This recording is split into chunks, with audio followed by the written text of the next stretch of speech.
Të nderuar teleshikues, mbrëma nisim emisionin Debatin në Channel One.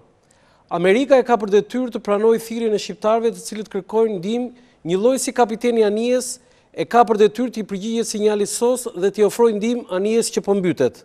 Në vitin e largët 1919, këto fjalë dilën nga goja e presidentit të 28 të Shtetet Bashkuara të Amerikës, Thomas Woodrow Wilson, që nga ai moment edhe deri në fillim të luftës së dytë botërore, Amerika u bë shpëtimtari i Shqipërisë, këtij shteti që ishte me të vërtet lehon pas asaj pavarësie që ende e rikonfirmoi në vitin 1919 dhe kjo vazhdoi deri në 7 prill të vitit 1939 kur Italia sulmoi Shqipërinë.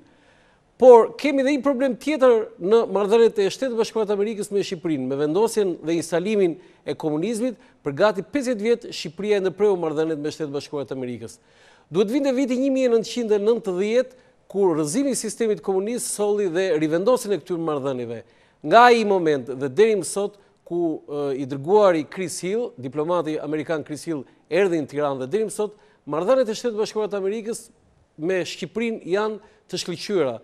Shtetet Bashkuara të Amerikës janë aleati ynë më i madh dhe të tillë vazhdojmë dhe shpresojmë dhe në të ardhmen që të jenë të tillë. Ajo që ka thënë sekretarja e shtetit Hillary Clinton që ne jemi 100 vjet këtu dhe 100 vjet të tjera do rrim dhe do jemi me ju, është me të vërtetë shpresë dhënëse. Por ka në fakt ditë e fundit, kohët e fundit, javët e fundit diskutime nëse Shtetet Bashkuara të Amerikës kanë të njëjtën vijë mbështetëse ndaj Shqipërisë ose jo.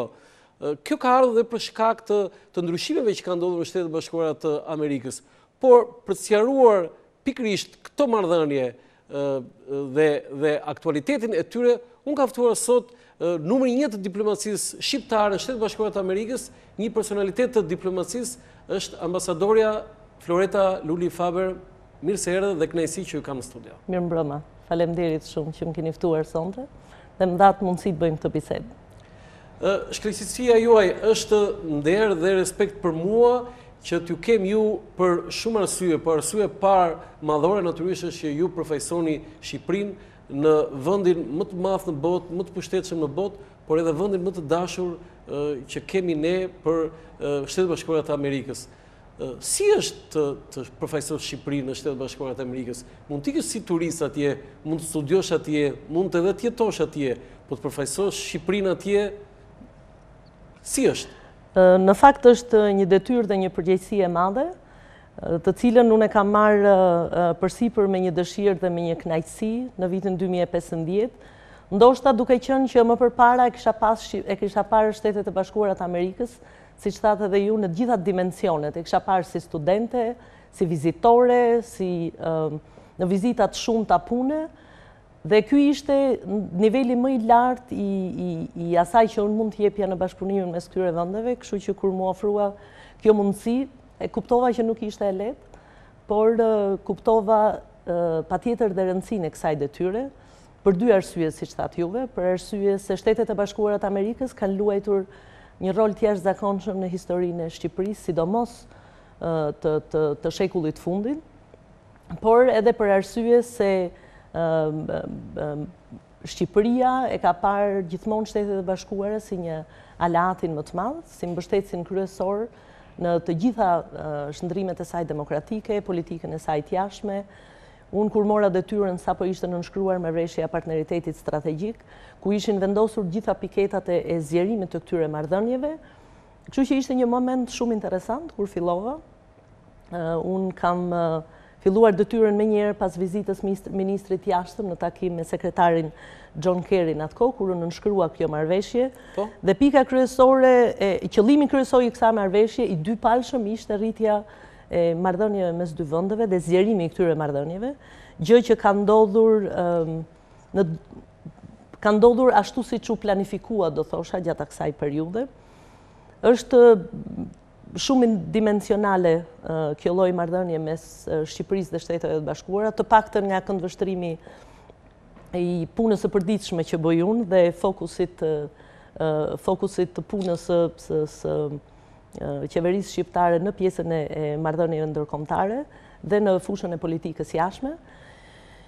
Shqipëria është një vend i vogël dhe siç tha sekretari Matis gjatë vizitës së ministres mbrojtjes këtë prill, tha marrëdhëniet tona me Shqipërinë janë të një rëndësie të veçantë dhe takimet të nivelit lartë kanë shumë rëndësi për arsye se duam të tregojmë se si një vend i madh në fakt mund të bashkëpunojë kaq mirë me një vend vogël, siç është Shqipëria, dhe të ketë një bashkëpunim të shkëlqyer.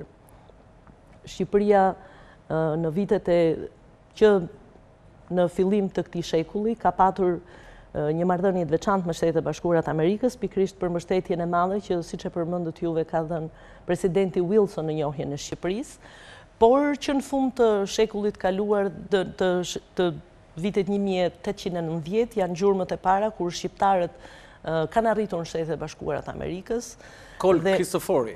Dhe në fakt unë kam parë një dokument autentik që fliste në vitin 1882, regjistri në Minnesota fliste për një fëmijë shqiptar, një fëmijë i lindur që ishte kalamaj i një babai shqiptar. Të paktën në dokumentat e shkruara ky është. Kjo është përmbysje historisë.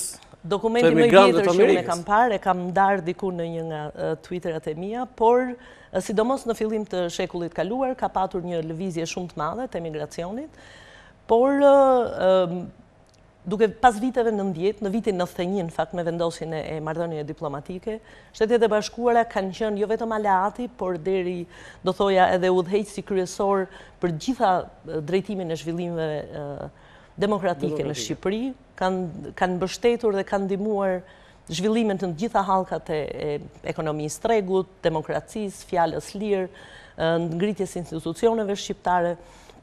Dhe gjatë kësaj periudhe kanë mbështetur shumë edhe antarësimin e Shqipërisë në një numër organizatash ndërkombëtare. Patjetër që antarësimi i Shqipërisë në NATO është një nga është rezultati një bashkëpunimi të frytshëm me Shtetet e Bashkuara të Amerikës, por edhe përpjekja e madhe e Shqipërisë dhe rruga e saj europiane, plani për të qenë pjesë e Europës dhe pjesë e Bashkimit Evropian, është një nga programet kryesore dhe fokusi i sotshëm i qeverisë shqiptare, i cili mbështetet fuqishëm nga Shtetet e Bashkuara të Amerikës. Unë në fakt e kisha përgatitur hyrjen që të flisim për Mitat Frashin, se ju keni një rol të jashtëzakonshëm në atë ceremoninë në Shtetet e Bashkuara të Amerikës, po edhe këtu, se këtu ishit edhe si e ftuar, po edhe si e shtëpisë. Po nga smuat shumë me këtë hyrje që bët, unë do të bëj një pyetje që shqiptarët e dinë se dinë. Pse na do Amerika ne? Në fakt, ju bët 3 pyetje në të njëjtën kohë, duhet vazhdoj përgjigjem për Mitat Frashin, apo për vazhdojmë për pjesën e parë? Do ta lëm pak më vonë Mitatin. Shtetet e Bashkuara të Amerikës bashkëpunojnë ngushtë me një numër vendesh që shikojnë demokracinë, që kanë në planin e tyre të zhvillime demokratike, bashkëpunimin që shikojnë vlerat e vendeve me cilat bashkëpunojnë, mënyrat e bashkëpunimit, dhe Shqipëria ka parë fillimisht mbështetjen e Shteteve të Bashkuara në fillim në vitet e para të ndryshimeve demokratike, por Shqipëria jep jo pak në këtë lloj marrëdhënie, nuk është absolutisht marrëdhënie e njëanshme.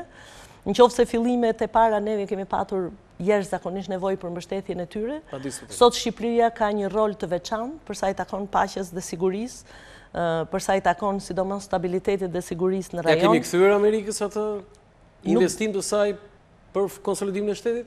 Nuk besoj që Amerika ka investuar që neve t'i kthenim diçka mrapsh. Amerika ka investuar që të gjithë bashkë të ecim në të njëjtën rrugë dhe në të njëjtin drejtim, dhe Shqipëria besoj që e ka bërë këtë, sepse edhe në raport me zhvillimet ndërkombëtare, siç e përmenda, në raport me çështjet e sigurisë, në raport me çështjet e fuqinisë së mirë, në raport me mbështetjen e integrimit edhe të vendeve të tjera, sidomos të Ballkanit Perëndimor, në organizata si NATO apo në integrimin e BE-s, Shqipëria është një nga flamurtarët dhe mbështetit kryesor dhe ka treguar që këtë mbështetje e ka dhënë për gjithë vendet e rajonit, në mënyrë të veçantë për Maqedoninë, për Kosovën, për Malin e Zi. Dhe kjo është ajo punë e përbashkët me Shtetet e Bashkuara të Amerikës që ka bërë që aleanca të forcohet gjithnjë më shumë, dhe siç e përmendat mos jetë dhe e njëanshme. Okej, ne do kthehemi sërish te këto marrëdhënie, po ju keni një meritje zakonshme që në këto muajt e fundit jeni marrë me një operacion, mund të thënë, nuk është thjesht një vendim qeverie i zbatuar, për kthimin e eshtrave të Mithat Frashërit në Thujem prapë të kjo temë, patjetër. Mbas 69 vjetës. Jo, është një ngjarje shumë e madhe, patjetër, jo më gatshme. Dhe roli juaj personal si ambasadore, po edhe i stafit tuaj në Shtetet Bashkuara të Amerikës është evidentuar dhe në median e Tiranës që jeni investuar dhe keni bërë gjithë dokumentacionin, po edhe deri operacionin e nxjerrjes së eshtrave dhe kthimit të tyre në dhe. Zonjë, tani që mbaroi jeqet. Në fakt kjo është pyetja më me vend. Na dukej sikur duke filluar nga sot cila është gjëja më e madhe e cila do mbështetemi, por realisht ka qenë një operacion i madh. Unë në fjalën time që mbajta në Shtetet e Bashkuara të Amerikës, ku e ndjeva për detyrë që ta mbështesja fjalën sidomos në një rol informues të gjithë asaj çfarë është bërë, sepse njerëzit kanë shumë pyetje, si ndodhi ky proces, pse erdhëm te kjo ditë ku erdhëm. A jeni dakord me atë që shqiptarët ende nuk e njohin? Dhe unë mendoj që është interesante për të thënë që unë mesazhin e parë në lidhje me këtë proces e kam marrë 1 vit më përpara. Zyra e kryeministrit mendonte që ky është një proces që i ka ardhur koha që të kryhet, kthimi i eshtrave të Mithat Frashërit. Ka qenë një kërkesë e Institutit Lumoskënd. Duke jo përgjigjur kërkesës së Institutit Lumoskënd, u menduaj që mund të jetë e përshtatshme, por e kuptuam, por gjithë e dinim që ky është një proces relativisht i ri, do thoja, në raport me atë që mund bëj diplomacia, dhe kishte shumë të panjohura, kështu që pjesa e parë e asaj që kemi bërë deri në korrik të këtij viti, kur doli vendimi i Këshillit Ministrave, ka qenë mbledhja e një informacioni se në fakt në çfarë rruge po ecnim. Unë kam udhëtuar edhe drejt Detroitit, jam takuar me një nga familjet që ku nxënësit dhe bashkëpunëtori më i ngushtë i Mithat Frashërit, prej vitesh me informacionin që kishim, familja e zotit Hysni Aliko, kishte pretenduar dhe ishte munduar që të kthente eshtrat e Mithat Frashërit në Shqipëri. Privatisht. Unë këtu i mësova në takimet me to. Kam qenë në janar të këtij viti dhe kemi pas një darkë disa orëshe me familjen e tyre. Privatizojnë. Më pëlqen ta përmend një familje 100% shqiptare, tepër patriote, me 4 fëmijë të lindur në Shtetet e Bashkuara të Amerikës, po fëmijët e tyre e kishin emrin Besnik, Shqipëri, dashuri dhe bukurie. Ato pothuajse nuk flasin shqip. Shqipëria si ishte me shëndet? Shqipëria në fakt na ndoqi në ceremoninë tonë në New York. New York. Dhe aty morëm informacionet e para që Mithat Frashëri ishte i varrosur në New York. Ato kishin një numër certifikatash dhe dokumentash të gjithë përpjekjeve të më përparshme për ta kthyer Mithat Frashërin. Babai i tyre që kishte ndruar jetë para disa viteve, e kishte lënë në një farë mënyrë edhe ai amanet që amaneti Mithat Frashërit mundësisht të çohet në vend. Dhe unë kujtoj që pas bisedave të gjata, kur po ndahesha, zonja më përcolli deri jashtë e dera, megjithëse edhe sot është moshën 80 sa vjeç. Ishte këtu në Ishte këtu në ceremoni, e pash që kamerat e kanë kapur dhe fokusuar, dhe më tha, me thënë të drejtën, moj vajzë, më tha, kaq shumë njerëz dhe kaq shumë organizata janë munduar që ta kthejnë Mithat Frashërin në Shqipëri deri më sot dhe nuk kanë mundur. Për arsye të ndryshme, për arsye të diskutimit për figurës, për arsye të dokumentacioneve që duhen bërë, për arsye të një mbështetje financiare që duhet. Tash ti ke ardhur deri këtu sa të më mbushësh mendjen që ti do ta mundësh këtë proces deri në fund. E unë i thash me thënë drejtën, ky është shumë shpejt do jetë një detyrë imja. Unë kam ardhur të pyes zyrtarisht, vit në emër të shtetit shqiptar. Nuk është thjesht një vizitë personale, kështu që unë them që unë po të premtoj që do shifemi në nëntor. Pas kësaj kemi vazhduar me një numër avokatësh, kompanish që merren me procese të tilla. Kishte vështirësi? Ka pasur shumë vështirësi. Në çdo hap kemi patur informacione të reja që tregonin që vjetërsia e varrit ka një procedurë të caktuar, nëse ka familjar apo trashëgimtar ka një procedurë të caktuar, nëse merret shteti me të gjithë procedurën ka një procedurë të caktuar. Pra të gjitha këto i kemi ulëmtuar dhe kuptuam diku nga qershori korriku që jemi gati, kemi gjithë informacionin, por çdo gjë vendosej në vijimsi, pra përgjigjet ishin përgjithësi, por kur të bënim kërkesat zyrtare merrnin dhe përgjigjet konkrete dhe zyrtare. Pas daljes vendimit qeverisë, kanë filluar lëvizjet tona drejt New Yorkut, do thoja, nga Washingtoni. Unë me njërë ngusht kam bërë kërkesën dhe vizitën e parë në New York. Kujtja paraqitet kërkesën? Kërkesa i paraqitej biseda e parë u bë me varrezat e New Yorkut, pikërisht aty ku kishim informacionin të saktë, ku ishte varrosur Mithat Frashi, dhe kuptuam që duhet hapnim një procedurë ligjore. Në këtë procedurë ligjore kemi bashkëpunuar me në fakt me 2 avokat, njëri me origjinë shqiptare, do thoja, sepse ai nuk flet shqip, me emrin Toptani. Eduard Toptani na ka ndihmuar në mënyrë vullnetare për gjithë procesin, në mënyrë tepër ata nuk u paguan? Nuk u paguan. Fare. Ato nuk pranuan që të paguhen. Mund të thuash emrin se i kanë bërë një shërbim. Eduard Toptani, megjithëse e mori vesh që ka një fond caktuar, unë dua ta bëj si mbështetje për shtetin shqiptar. Eduard Toptani dhe zoti Adrian Eritani mbështeti gjithashtu procesin, por me Eduardin kemi punuar për disa javë dhe kemi mbledhur, domethënë është dashur që të mbledhë një informacion që t'i paraqitej gjykatës. Informacioni vendim gjykatës. Po, kemi shkuar në gjykatë, kemi bërë një kërkesë ku merrnim të drejtën për të tërhequr eshtrat e një personaliteti, në fundit një personi shqiptar, por që ishte varrosur, që kishte jetuar 69 vjet, por pas 69 vjetësh donim ta kthehnim në Shqipëri. Dhe kemi marrë në këtë pikë kemi bashkëpunuar ngushtë me mbesën. Po se kjo është koincidencë. 69 vjet jetoi ai, 69 vjet më pas i erdhi. Shumë e bukur kjo. Në fakt është një koincidencë. Ka pas disa koincidenca shumë interesante në këtë proces, po kjo ishte njëra prej tyre. Dhe mua në gusht dhe në shtator nuk më ishte i mendshëm, megjithëse shumë mendonin sikur ta kishim kthyer për 70 vjetorin, po ideja ishte shumë e qartë që si vjeti ishte viti i Skënderbeut, një nga aktivitetet kulminante 110 vjetori i Kongresit Manastirit. Ishte 110 vjetori i Kongresit Manastirit dhe mendoni të merrni një mesazh në nëntor të vitit 2017 që thot do punojmë që mundësisht ta kthejmë në nëntor të vitit 2018. Zuri gjumja atë natë? Por mundësisht ta kthejmë me datën 14 nëntor, kur ka filluar kuptohet të ishin bisedat e para, na dukej e pamundur për të realizuar në atë kohë. Dhe kur kujtoj që në fakt kemi arritur me datën 14 nëntor, në orën 8 të mëngjesit në aeroport, kuptoj që ka qenë një përpjekje me të drejtën dhe një... Komunikimi që kemi pasur bashkë ashtu më duke shumë e stresuar, më duke. Jo e stresuar në kuptimi negativ, e stresuar pozitivisht. Detyra që unë kam të gjithë që, jo vetëm unë, po gjithë kolegëve të mi, është shumë dimensionale. Dhe ju merreni një moment me Mithat Frashin, pastaj duhet shkoni një briefing në shtëpi të Barë, sepse ka folur presidenti amerikan, pastaj ke një mesazh nga diaspora që kërkon përgjigje në lidhje me aktivitetet e nëntorit që do bëhen, do merrni pjesë e dua tani përgjigje në thot organizat. Jo, e kam fjalën që ka një...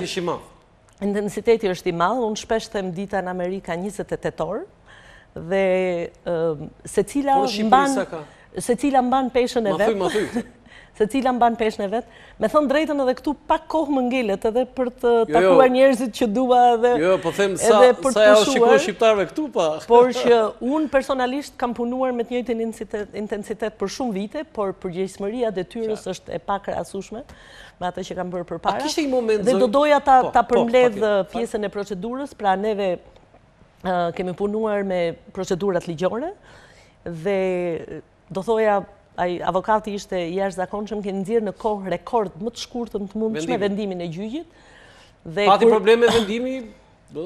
Pati një numër dokumentash që të cilat i quam, pra mund ta përmend që përmendëm që po punojmë bashkë me familjarët, përmendëm që ai ka lënë një testament, përmendëm që ai ka patur patjetër një dëshirë për të kthyer në Shqipëri, përmendëm që ka patur përpjekje nga shumë personalitete për ta kthyer.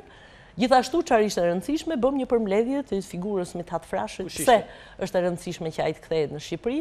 Janë të gjithë elementë që duheshin si pjesë e procesit ligjor. Do ta kishit njohur? Menduam që, duke menduar që në fillim na thanë në fund tetorit do e mbyllim procedurën dhe ngelte shumë pak kohë për të qenë në kohën e duhur me vendimin e Këshillit Ministrave, por kemi arritur që të marrim vendimin me datën 5 tetor. Kujtoj që diku pak para orës 6 e premte, kuptohet një pjesë e madhe, duhet kishim ikur në shtëpi, unë isha në zyrë, dhe në orën 6:05 marr një telefonat nga avokati, më thotë çdo gjë në rregull, Mithati është gati për të kthyer në Shqipëri. Është një nga dy momentet shumë emocionante, me thënë drejtën që kam patur në këtë proces, dhe ne me njëherë të nesërmen kemi komunikuar nëpërmjet faqes online, nëpërmjet mediave në Shtetet e Bashkuara, kemi komunikuar drejt për drejt me të gjitha organizatat shqiptaro-amerikane, në mënyrë që të gjitha ato që ishin të interesuar të kishin mundësi të merrin pjesë në ditën e ceremonisë. Pastaj kanë filluar vajtjet dhe ardhjet të përjavshme në New York, sepse duhej një gjë që doja të thoja është që unë personalisht Mithat Frashën e kam njohur vitin e fundit, do thoja. Po pra se këtë do ta bëj pyetje, nëse nuk do ishte ky impenjim tuaj, do ta njihni Mithat Frashën? Jo siç e njoh sot, absolutisht jo, por unë mu desh të njoh pemën e tyre familjare, mbesën që ishte kujdesur për në letra, që ishte kujdesur, mbesën që ishte kujdesur në momentin kur ai vdiq për varrimin, mu desh të njihem me zonjën e mrekullueshme Najada, Petrela, mu desh që pra ka pas shumë element, njoha një pjesë që nuk e dija të komunitetit shqiptar që prej vitesh shkonin të paktën 2 herë në vit tek varri Mithat Frashi. Shkonin. Dhe kanë bërë aktivitete, plakën e lavë atje, është plaka akoma? Ai është proces ligjor më vete, po do t'i përgjigjem me njëherë kësaj pyetje se në fakt ishte një vendim i familjarëve se çfarë duhet bëj me vendin, dhe ato vendosën që pllakën ta lënë aty, dhe në një farë mënyre për të lënë edhe një keni lënë diçka nga Mithati atje. Familjarët kanë vendosur që të lënë një pjesë të Mithatit prapë në Shtetet e Bashkuara të Amerikës. Unë kam parë shumë komente, të cilat kam parë edhe komente që kemi kërkuar 30 vjet që të kthehet Mithat Frashi në Shqipëri, por tash na duket sikur po e marrin dhe nuk do kemi ku do takojmë më me të. Kam pak drejt. Kështu që vendimi që është i javës fundit i zonjës Najada, me thënë drejtën, ishte shumë i drejtë dhe ishte edhe një lajm për komunitetin që ato mund të shkojnë prapë në të njëjtin vend, pllaka ka ngelur dhe do rregullohet me mbishkrimin këtu ka qenë vend i varrit, këtu është shprehur për 69 vjet dhe nuk ikën ai rastia që ai ka jetuar 69 vjet dhe 69 vjet ka qenë i se kisha kapur këtë 69 vjet jetoi 69 vjet me varrin Amerikë. Por ka patur një interesim shumë të madh nga shqiptarët në Shtetet e Bashkuara, kryesisht për kontributin që ai ka dhënë pas luftës së dytë botërore si drejtues i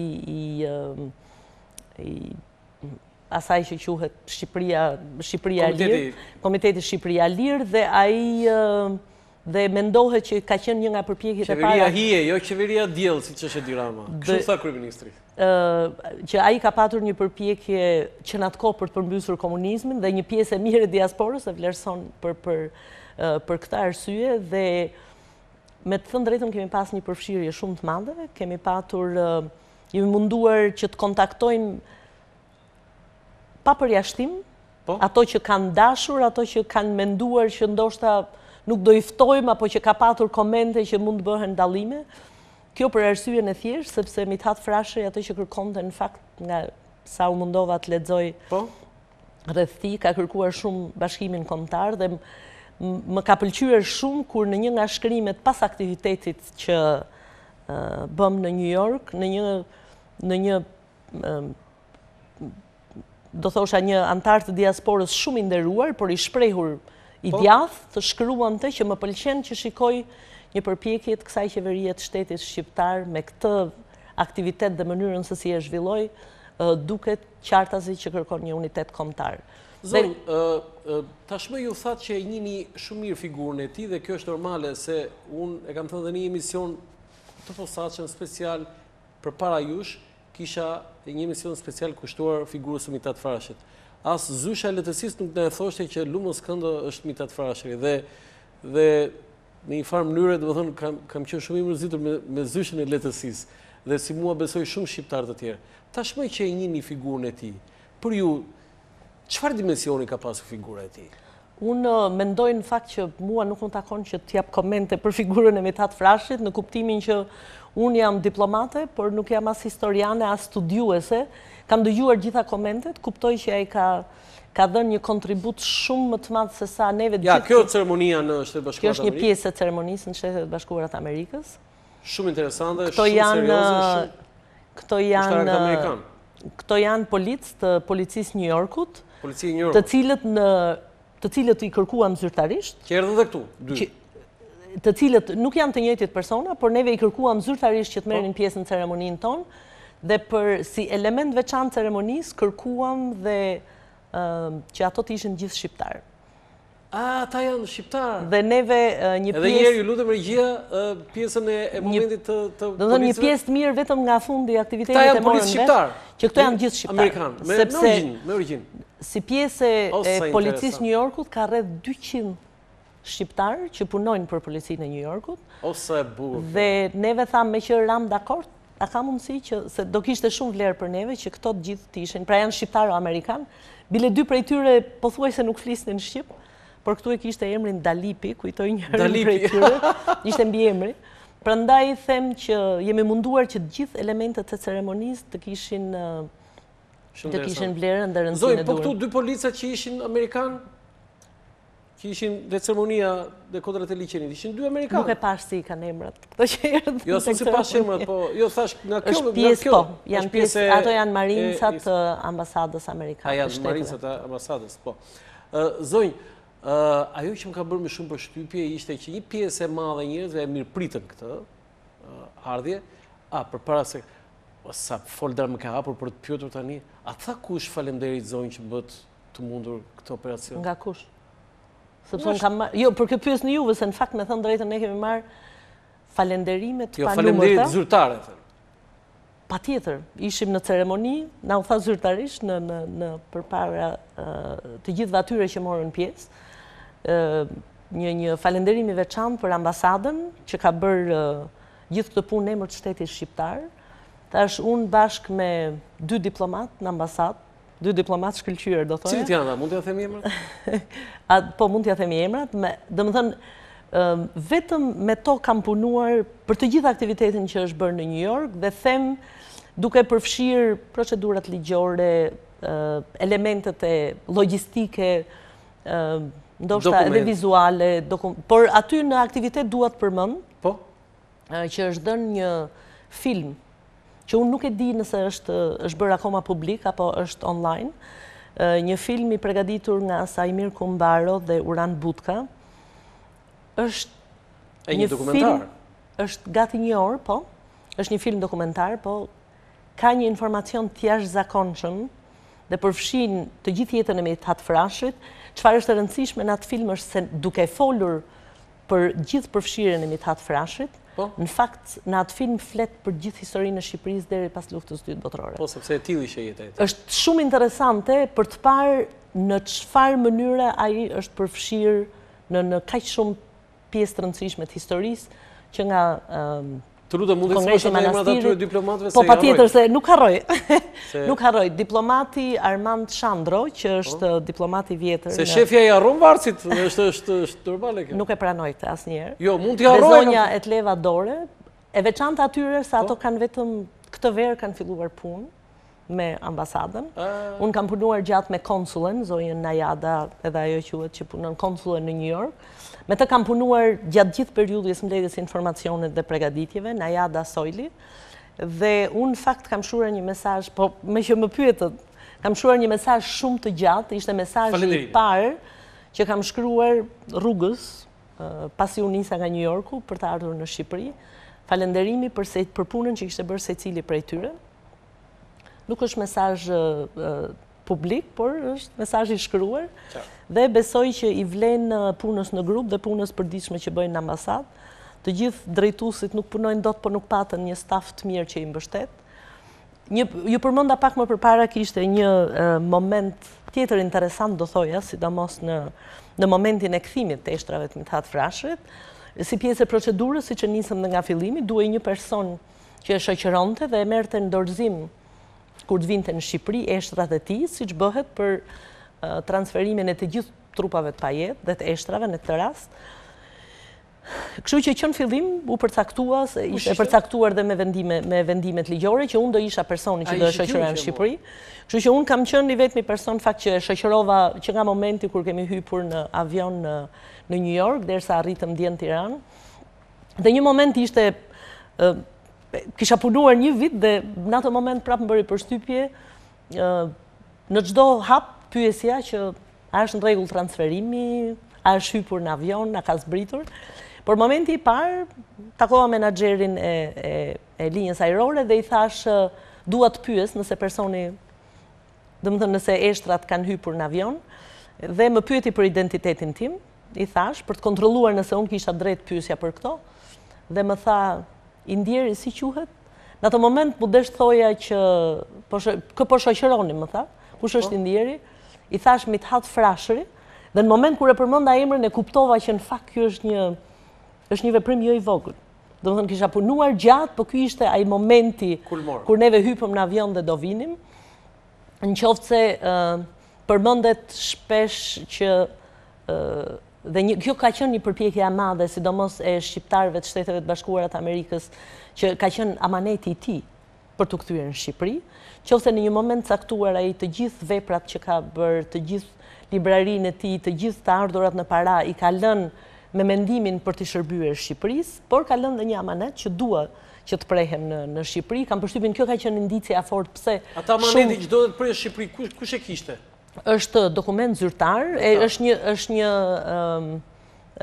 një will, që ai e ka lënë në vitin dëshirë, që ai e ka lënë në vitin zyrtarisht tek noteri të firmosur, të volosur në vitin 1929.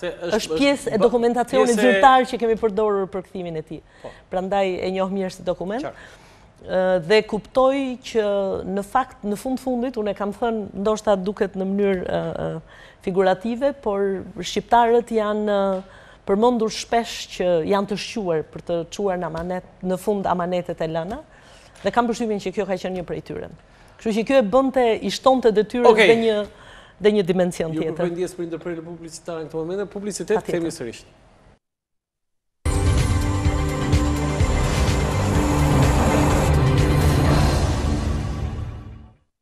Faleminderit, kthehemi në studio. Ra Mithat Frashi dhe u pam. Zonjë, tani që mbaroi e gjithë kjo, janë ndarë shqiptarët siç ndahen, edhe para 69 vjetëve, edhe mbas 69 vjetëve në dy pjesë. Disa ju falenderojnë me zëmër, një nga ta e them dhe unë publikisht, dhe besoj ke marrë, si puna ime ke marrë plot falenderime, urime, etj. Por ka dhe nga ta që e kundërshtojnë. Ju me të drejtë thatë që ju jeni diplomate dhe keni shumë vizat kuqe për të artikuluar dhe për të folur, po më ka bërë përshtypje dhe shqiptarët Amerikës në ato komente me emër mbi emër të pafshehur, se mirë ata, që thonë kjo ishte një gabim I qeverisë, ky ka qenë tradhtar, etj. Ka ndonjë gjë të veçantë që doni ta ndani për këto opinione, sepse kryeministri ka dhënë në fakt ne gazetarët jemi ata djajtë e nevojshëm, po përgjigjja e kryeministrit në vërtetë ishte shumë e drejtë. Pjesa e diskutimeve më të mëdha në Shtetet e Bashkuara të Amerikës, deri diku për çudinë time, ishte nëse do lejoheshin të gjithë që të merrnin pjesë apo jo tek aktiviteti Mithat Frashit. Ndoshta ka një, nuk e kuptoj pse, mendohet që ambasada mund të bëjë ndarje ndërmjet grupeve që vinë, që nuk vinë, që marrin pjesë. Në fakt neve kemi shumë kohë tashmë që të gjitha aktivitetet që bëjmë kemi publike, që do më thënë që edhe në qoftë se nuk e marrë ftesë drejt për drejt, e ke marrë normalisht informacionin, ku shkruhet që kushdo mund të marrë pjesë pas një dallim. Duhet konfirmosh. Shpesh duhet konfirmosh, po jo në këtë rast, kishim kërkuar konfirmim. Ne ishim bërë gati për çfarë do për ceremoninë atje. Ne ishim bërë gati për ka pas një diskutim shumë të madh që u hap, nuk e kujtoj tamam kush e ndezi, pse duhet ktheni nga kisha, etj. Por më dhat mundësi që të kthehemi edhe një herë tek aktiviteti që kemi bërë. Po. Dhe tek rastësitë e Mithat Frashit, nëse një nga rastësitë ishte kjo numri viteve që ka jetuar dhe që ka qenë në Shtetet e Bashkuara të Amerikës, në atë dhe rastësia tjetër është që pasi bëm vizitën në varrezat e Ferncliff, një nga vizitat e para, pavarësisht se në atë kohë nuk e dinim akoma sa kohë do na merrte procedura ligjore, paralelisht mendonim ku është një vend I përshtatshëm për të bërë ceremoninë për përcjelljen e Mithat Frashit, dhe ky ka qenë një diskutim shumë I madh. Kemi parë vende e pafund që të bindeshim që është një vend dinjitos, që është gjithëpërfshirës dhe nuk ka limite për sa I takon pjesëmarrjes. Ne nuk e dinim nëse ka 10 vet, apo ka 100 vet, apo ka 1000 vet që do vinë. Dhe këto nuk mund ta merrnim vesh deri në fund, sepse ishte një aktivitet që ne s'mund të kërkonim konfirmim për pjesëmarrjen. Dhe në këtë sa po filluam të diskutim, kishim bërë një listë, në atë kohë pyesim është lagje ku në fakt ka komunitet shqiptar apo jo, dhe na thonë që këtu afër ndodhet kisha Zoja Shkodrës. Dhe ishte një nga vizitat e para që bëm, dhe nuk ndodhej aty afër. Zonja Shkodrës ishte vetëm 1 kilometër larg, po të ecje në këmbë nga Varrezat ishte 20 minuta larg në këmbë, dhe ne jemi çuditur në një zonë ku nuk parajetojnë shqiptar, në një lagje ku, për shembull, nuk e di se pse është vendosur pikërisht që të varrosej atje Mithat Frashëri, ndoshta ka qenë edhe momenti sepse vdekja e tij ka qenë e papritur dhe e paramenduar. Dhe nuk ka patur shumë kohë për të vendosur se ku do bëhet varrimi. Dhe marrim vesh që në atë zonë pra ku nuk jetojnë dhe shqiptar, ka një institucion shqiptar që është kisha Zoja Shkodrës. Është jo thjesht kisha, por kuptuam që në sallën Nën Tereza, pranë kishës, po jo në ambientet e kishës, është një vend ku të paktën 2 herë janë bërë thirrje ndërfetare për mbështetjen e çështjeve shqiptare dhe sidomos në 99-ën për mbështetjen e çështjes Kosovës.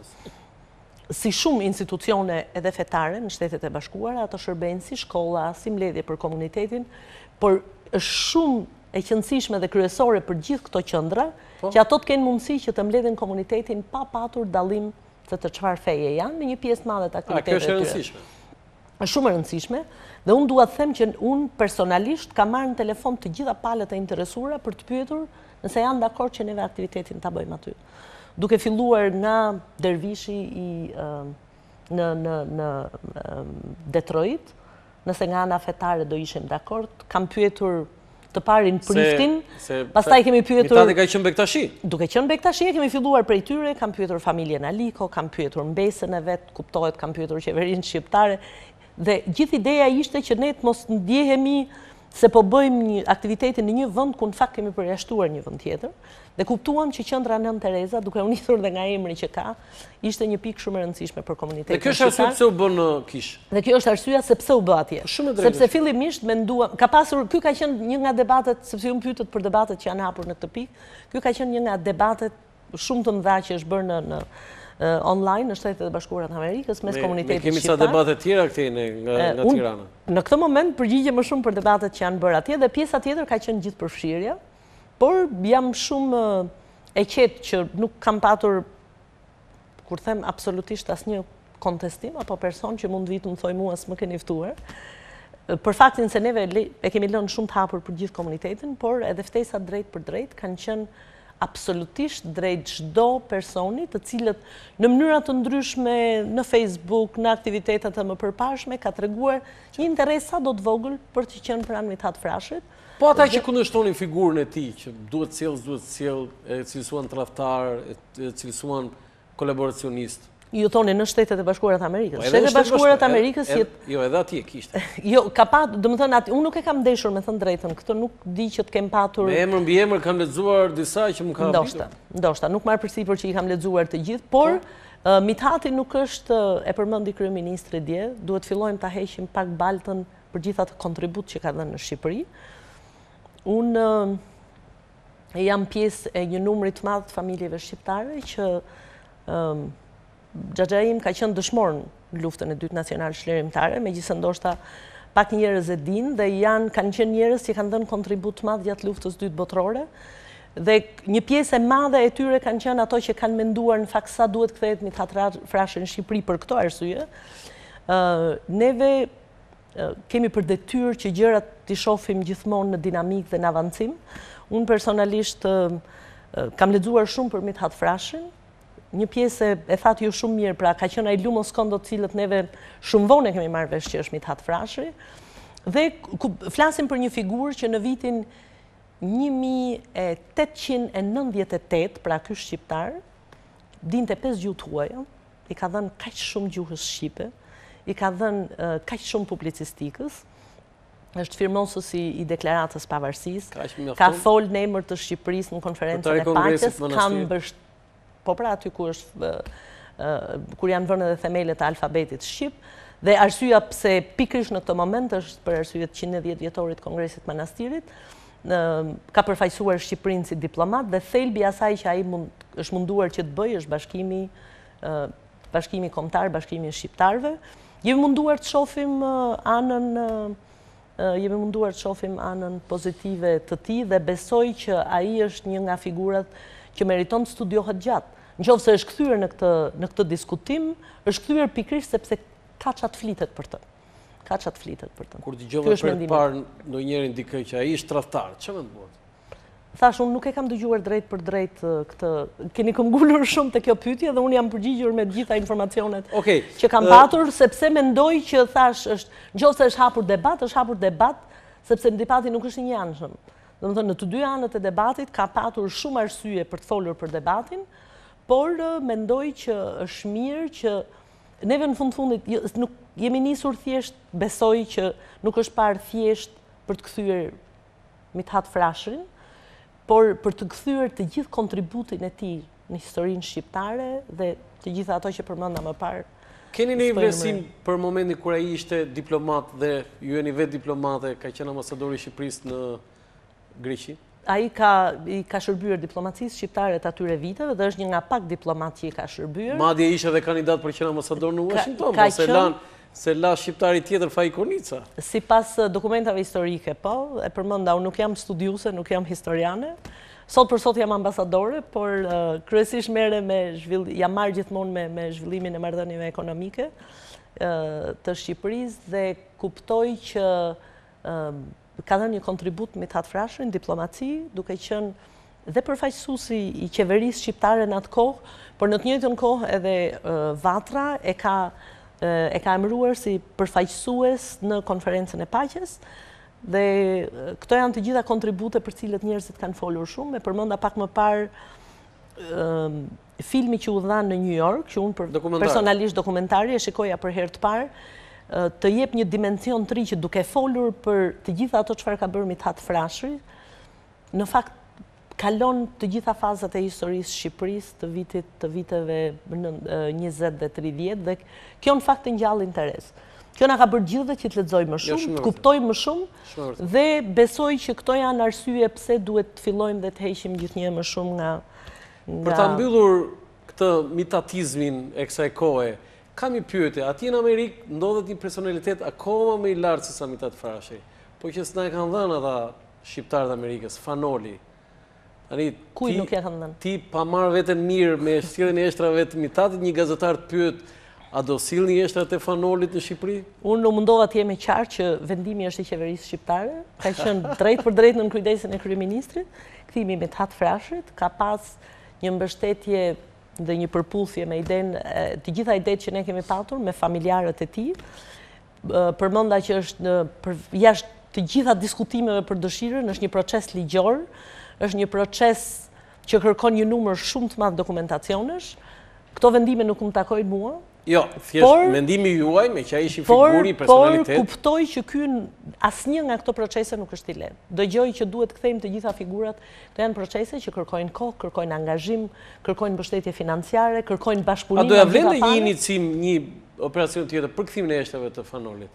Unë mendoj që ja vlen një përpjekje për kthimin e gjitha figurave në fakt që e kanë mbyllur jetën e tyre jashtë Shqipërisë. Dhe nga ky rast kuptoj që në fakt kemi shfletuar aq shumë faqe historike që nuk i kishim shfletuar më përpara dhe kemi kuptuar shumë më tepër, ndoshta ne të gjithë vim nga një histori e ndryshme nga realiteti, kemi bërë të gjithë të njëjtën shkollë, ato që e kanë mbaruar shkollën deri në vitin 90, dhe ka shumë faqe të historisë për cilat neve dyshohemi se cila në fakt është ana siç duhet. Ka pas diskutime të mëdha gjatë viteve për figurën e Zogut, për figurën e Mithat Frashërit, për sollën eshtat e Zogut erdhën. E përmenda si shembull për të thënë që deri në, domethënë kemi patur të gjithë një këndvështrim të caktuar për secilën nga figurat. Jo, po pyes për Fanolin, me që komuniteti shqiptar atje s'ka dashur që Nuk e kam këtë informacion, që komuniteti nuk ka dashur. Jo, s'ka dashur vite më para, po, kjo është e vërtet, po Jo, nuk e kam këtë informacion, prandaj thash në moment tani gjërat mund të kenë ndryshuar. Unë mund të merrem konkretisht jashtë kuriozitetit tim në momentin që më jepet për detyrë. Me thënë drejtën, vetëm ashtu fillova të merrem me Mithat Frashërin. Nuk është që e kisha menduar më përpara që do merrem me kthimin e tij. Njëjta gjë ndodhi me një prej paraardhësve tuaj, zonjë, ai ka ndëruar 13, ka qëndruar 13 vjet në detyrën e ambasadorit në atë kohë atëherë që ishin ministri i Shqipërisë në Shtetet Bashkuara të Amerikës, Fajkonica, eshtat e cilët erdhën në vitin 1995 në Shqipëri. Edhe për koincidencë... Për nga ana ligjore kanë ardhur me një procedurë krejt ndryshme nga kjo e sotshme. Pse? Si pse? Domethënë pse sepse ashtu ka ndodhur procedurat. Ato ardhjen e tij e ka mbështetur kryesisht një pjesë të madhe komuniteti shqiptar dhe për sa i takon procedurave, letrave, mbështetjeve financiare, kurse kjo ishte një iniciativë e qeverisë shqiptare që neve pastaj kemi marrë mbështetjen e komunitetit. Dhe për koincidencë janë vendosur afër, aty ku mund ta quajmë tashmë mini panteon. Aty duke qenë që është edhe patjetër ai si djali Abdyl Frashrit, ishte një nga arsyet që kemi vendosur në kërkesën ligjore, shumë i mirë, që ai do varroset pranë babait dhe xhaxhallarëve të tij. Dhe një xhaxhaj se Samir si ka aty eshtrat, nuk janë eshtrat e Samirit aty. Zonjë, cili është mendimi juaj për figurën e Faikonicës, sepse ai ka qenë ambasador? Unë mendoj që të studiosh Faikonicën dhe atë çfarë ka bërë ai për diplomacinë e atyre viteve është një shkollë më vete, që cilën e kemi kaluar gjithë përpara se të vinim këtu, por mendoj që në mënyrë të veçantë ai ka dhënë një kontribut të shquar sidomos për në lidhjen e një numri marrëveshjes mes Shqipërisë dhe Shteteve të Bashkuara të Amerikës, një pjesë e marrëveshjeve që janë fuqi edhe sot. Ja, kjo është fotoja në zyrë, në gjatë kohës kur ai ishte ministri i Shqipërisë në Shtetet e Bashkuara të Amerikës në Washington. Po? Gjatë periudhës që ai ka qenë në Shtetet e Bashkuara të Amerikës, ka qenë një diplomat që ka folë shumë për Shqipërinë dhe për interesat e Shqipërisë, dhe konkretisht ka lënë një numër shumë të madh marrëveshjes mes dy vendeve, marrëveshje që janë, megjithëse një pjesë e tyre janë ripar në vitin 92, me rivendosjen e marrëdhënieve diplomatike, një pjesë e madhe e këtyre marrëveshjeve janë akoma në fuqi. Janë rreth 26-27 marrëveshje që kemi mes Shqipërisë dhe Shteteve të Bashkuara, dhe patjetër që ka hapur faqet e para të marrëdhënieve diplomatike mes dy vendeve. Shumë interesante kjo. Zonjë, vim te historia e marrëdhënieve aktuale me Shtetet e Bashkuara të Amerikës. Si janë aktualisht marrëdhëniet e Shqipërisë me Shtetet e Bashkuara të Amerikës? E filluat emisionin bile nuk e kuptova pse me një farë dyshimi kur bëni këtë pyetje, sepse marrëdhëniet mes dy vendeve kanë qenë dhe vazhdojnë të jenë në nivelin më të lartë. Kur them marrëdhëniet shkëlqyera është sepse janë jo thjesht marrëdhënie mbështetje reciproke, po janë marrëdhënie të partneritetit strategjik. Neve tashmë këto e kemi vullosur, do thoja, dhe në marrëveshjen që kemi bërë me Shtetet e Bashkuara të Amerikës. Dhe për gjithë ato që janë marrë sadopak në këtë lloj, kanë punuar në nxitjen e këtyre marrëdhënieve, kuptojnë që të nënshkruash një marrëveshje të partneritetit strategjik me Shtetet e Bashkuara mund të jetë dëshirë e një vendi, por nuk ndodh asnjëherë nëse nuk është edhe dëshirë e Shteteve të Bashkuara. Unë e përmenda pak në fillim që kjo është një marrëdhënie që sidomos pas vitit 91 ka dhënë shumë Shqipërisë, sepse neve kemi pas Shtetet e Bashkuara si pjesë e natyrshme e të gjithë zhvillimeve demokratike në Shqipëri, e zhvillimeve të ekonomisë tregut, e në nxitjes dhe zhvillimit të institucioneve, të fjalës së lirë, të ndërtimit të sistemit drejtësisë, dikur dhe vazhdojmë që të kemi edhe sot. Them dikur 20-25 vite më përpara. Kjo është sot do thoja që neve, sidomos mas të nënshkrimit marrëveshjes së partneritetit strategjik, kemi punuar shumë për zhvillimin e këtyre marrëdhënieve, dhe në qoftë se gjatë historikut viteve kemi patur një numër të madh vizitash, sidomos ministrave të jashtëm, drejtuesve të vendit. Dua të kujtoj që gjatë këtyre viteve të fundit është rritur shumë edhe gama e çështjeve që diskutojmë. Kemi patur për herë të parë, për shembull, një vizitë ministrit bujqësisë në nivelin e tij, kemi patur për herë të parë një vizitë ministrit shëndetësisë. Shpresoj që shumë shpejt për marrëveshje të caktuara të kemi vizitë ministres arsimit dhe të kulturës. Kemi vizita dhe shkëmbime të tanët atje, por kemi patur vizitë sekretarit shtetit Kerry në Shqipëri në vitin 2016.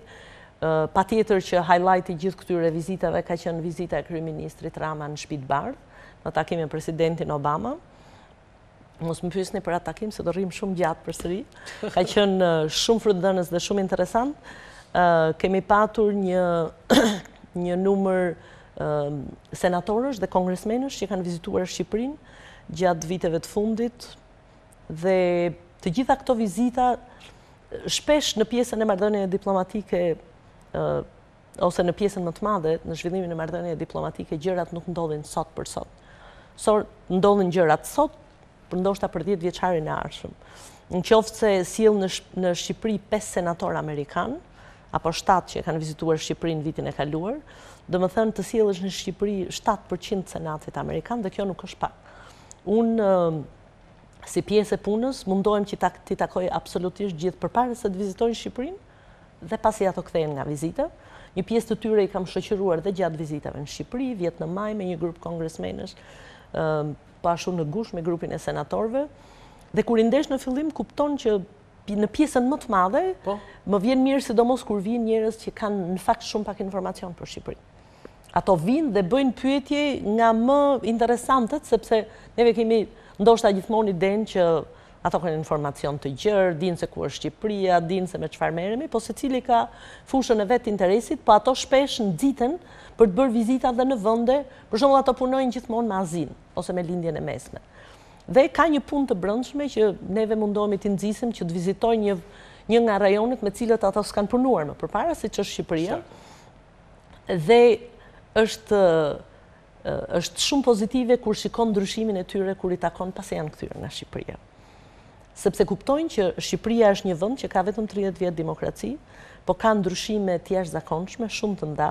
Në vitet e fundit jemi marrë në mënyrë të veçantë në kuadrin e integrimit evropian të Shqipërisë dhe mbështetjen e jashtëzakonshme që kemi nga Shtetet e Bashkuara, nga qeveria amerikane dhe nga Senati dhe Kongresi amerikan në këtë proces. Ato kanë parë që Shqipëria ka bërë shumë hapa përpara, sidomos me reformën në drejtësi.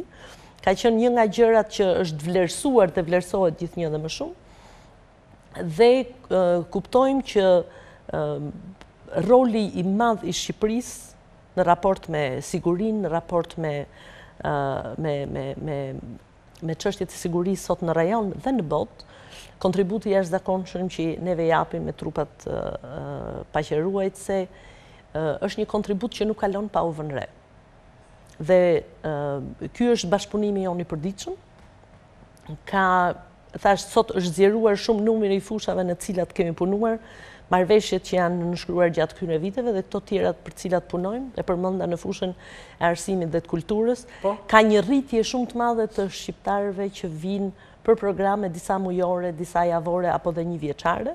Më pëlqen shumë që ato kanë filluar ta fusin dhe ambasadën, domethënë duke e nxitur në të gjitha format. Ato vinë deri atje, por nuk mendojnë që ka një interes caktuar për të ardhur te ambasada e Shqipërisë. Keq më vjen, është një historik shumë i gjatë, ndoshta që ambasadot nuk kanë qenë të futura si pjesë e listës, si pjesë e përfaqësimit të Shqipërisë, sidomos në Washington, por është një punë e madhe që po bëhet nga qeveria shqiptare në të gjitha nivelet, që neve jo vetëm të rrisim prezencën e ambasadës, por të rrisim edhe prezencën e Shqipërisë në të gjithë vendet ku jemi. Unë e përdor shpesh shprehjen që ajo që bëjmë neve është që të fusim Shqipërinë në hart. Kur them në hart, do të thonë që ta fusim në të gjitha tavolinat e diskutimit.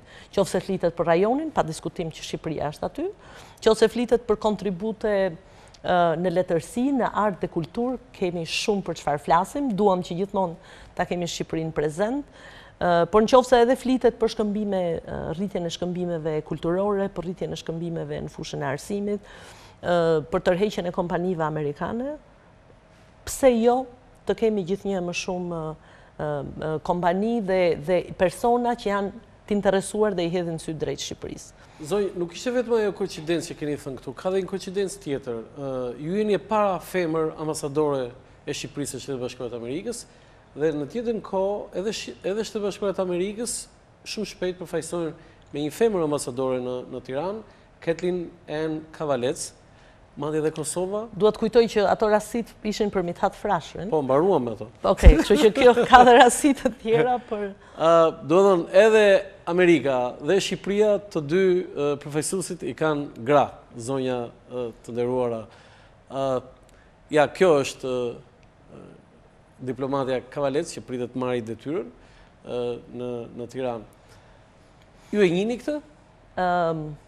ka një rregull në Shtetet e Bashkuara të Amerikës që të gjithë diplomatët që emërohen për të qenë në një vend tjetër, në mënyrë të veçantë ambasadorët, e kanë për detyrë ligjore që në mënyrë absolute nuk duhet kontaktojnë me asnjë nga drejtuesit e vendit ku janë emëruar.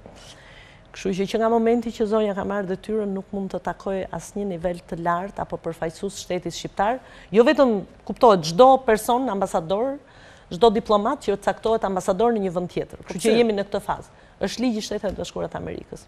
Vetëm ata e kanë, se ne shqiptarët besojmë se kemi një ligj të tillë. Ne po flasim për ligjin e tyre, ato e kanë. E kanë të sankcionuar. Jo, po karrierën e saj diplomatike e njihni? Ka diplomat, kolegë të mi që kanë punuar me të gjatë viteve, unë vetë nuk e kam takuar asnjëherë. Dhe kjo është pjesë e trupit diplomatik, domethënë karrierë diplomatike. Ka qenë është me karrierë diplomatike, është një diplomate e shkëlqyer, njohse shumë e mirë çështjeve me Rusinë. Po, kjo është bërë e ditur. A do ketë vazhdimësi të asaj mënyre që ne i quajmë interesi Amerikës për Shqipërinë zonjë edhe me ambasadoren e re? Ambasadorët në mënyrë absolute gjithmonë përfaqësojnë shtetin e tyre dhe interesat e vendit dhe nuk fusin agenda të tyre, kështu që unë nuk shikoj pse duhet ketë një ndryshim shumë të madh nga një ambasador. Jo, unë e përmenda fjalën interes. Në këtë rast jam e bindur që ambasadorja e re do të ndjek vijën e politikës jashtme të Shtetit të Bashkuara të Amerikës me Shqipërinë, por jam e bindur që do i përgjigjet më mirë kësaj pyetje kur të vi. Nuk kam ndonjë dyshim që mund të ketë ndryshime. Ambasadorët amerikanë, të cilët për hir të vërtetës i takoj të paktën një herë në vit, të gjithë që nga fillimi, dhe kemi lënë një datë përcaktuar, datën 15. Ata që kanë ikur? Ata që kanë ikur, me datën... datën... Po, se kam atë foton, po më lërë se do të nxjerrat fotografia është një nga gjërat më të bukura që besoj ke bërë. Publicitet për të kaluar pjesën tjetër të emisionit.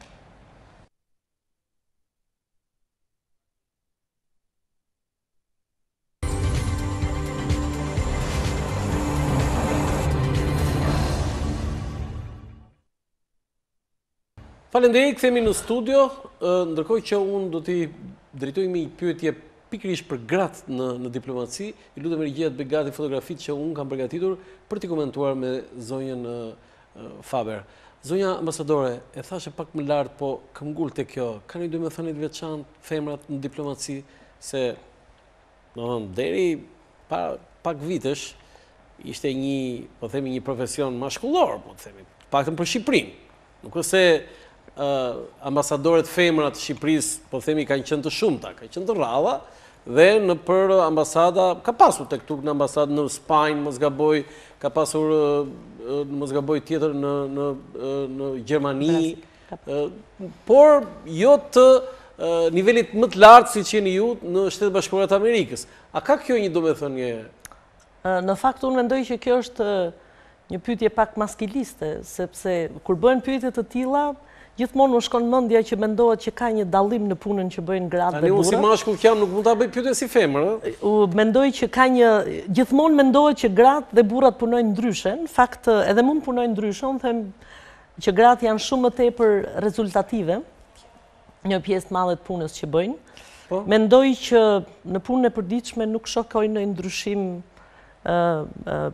apo në rezultatet që kemi, nuk shikoj që ka ndonjë ndryshim përveç se për më mirë, kur drejtuesit janë femra. Kam kolege të jashtëzakonshme në Washington dhe në New York. Edhe ambasadorja e Shqipërisë në Kombet e Bashkuara është zonjë Besiana Kadare, ambasadorja e Kosovës në Washington është zonja Vlora Çitaku, ambasadorja konsulja e përgjithshme e Kosovës në New York gjithashtu është Euta Sahatçia, dhe besoj që ne të gjitha bashkë vetëm i kemi shtuar vlera seksionin e grave atje, do një Shqipëria është pararoj dhe shembull shumë i mirë për shumë vende për përfshirjen e grave në diplomaci, në qeveri. Duhet kujtoj që qeveria shqiptare sot është 50% gra, shumë pak vende e kanë këtë. Amerika është akoma larg me numra në krahasim me Shqipërinë për përfshirjen e grave. Amerika është mbrapa nesh në Amerika. Për përfshirjen e grave në qeverisje, në mënyrë të veçantë në zgjedhjet e këtij viti është përmendur rritja nga 82 në 94 e pjesëmarrjes grave fituese në Kongres. Pra, këto janë shifra që nuk lëvizin shpejt në vende të caktuara. Neve, për shembull, deri në fillim të këtij viti, ambasada e Shqipërisë në Washington ka patur një grua ambasadore dhe 3 diplomate, gjithashtu zonja, dhe kemi punuar më së miri për të përfaqësuar shtetin shqiptar. Femër atje është normale kjo?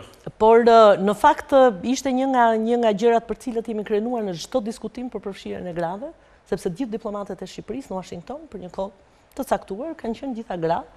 Dhe me thënë drejtën mundohem që të rri larg këtij debati për arsye se sidomos në fillim detyrës time më është bërë shumë kjo pyetje si ambasadore e parë femër dhe përgjigjja ime ka qenë unike. Shpresoj shumë që të mos mbahem mend si ambasadore e parë femër, por për gjithë ato që do bëj kur të jem në detyrë. Dhe mendoj që kam lënë jo pak gjurmë në punën e ambasadës, në mënyrë të veçantë ambasadës shqiptare në Washington. Kur i mbaron mandati zonjë? Unë i shërbej presidentit të Republikës dhe në moment kur ta vendosin që unë e kam mbaruar detyrën time, do kthehem me dëshirë shumë të madhe në Shqipëri. Kam marrë një eksperiencë të jashtëzakonshme që shpresoj të kem mundësi ta ndaj me shumë grupe interesi. Je kënaqur me gjithë punën që ke bërë në këto 3 vite? Sot për shembull kisha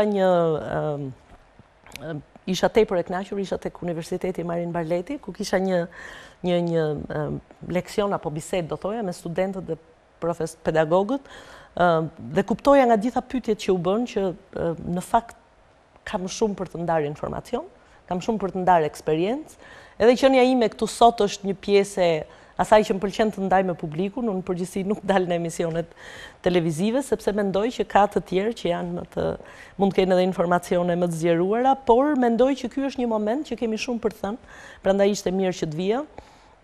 Unë kur kam arritur në Washington në vitin 2015, kam pasur, kuptohet, për detyrë që të ndjek programin e qeverisë shqiptare në fushën e marrëdhënieve të jashtme, por përveç zhvillimit të marrëdhënieve politike, zhvillimit të marrëdhënieve ekonomike, kam patur dhe për qëllim në vetvete që të ngrej nivelin e përfaqësimit të ambasadës tonë në Shtetet e Bashkuara të Amerikës. Kur them këtë, nuk është, ne kemi një ambasadë të shkëlqyer, të jashtëzakonshme, ndoshta është një nga ambasadat më të mira. Godina? Më pëlqen që godina e ambasadës është blerë në vitin 1997 dhe me vendim të qeverisë shqiptare mbaroi rikonstruksionin në vitin 2015. Mund përmend që i gjithë stafi që punon në ambasadë me shumë përkushtim dhe zell dhe dashuri, do thoja, e mban shumë mirë atë ambasadë, e mirë mban. Është një përfaqësim tepër dinjitos që kemi, ne bëjmë një numër shumë të madh aktivitetesh për komunitetin Washingtonës, do thosha, për diplomatët, për komunitetin shqiptar. Unë kam hapur një cikël, do thoja në Facebook, ku them dyert e hapura të ambasadës. E fillova këtë sepse më pëlqen që kushdo të vinë ambasadë, sepse kemi mundësi që t'i bëjmë më drejt për drejt bisedat dhe shkëmbimet, dhe është një vend shumë dinjitos.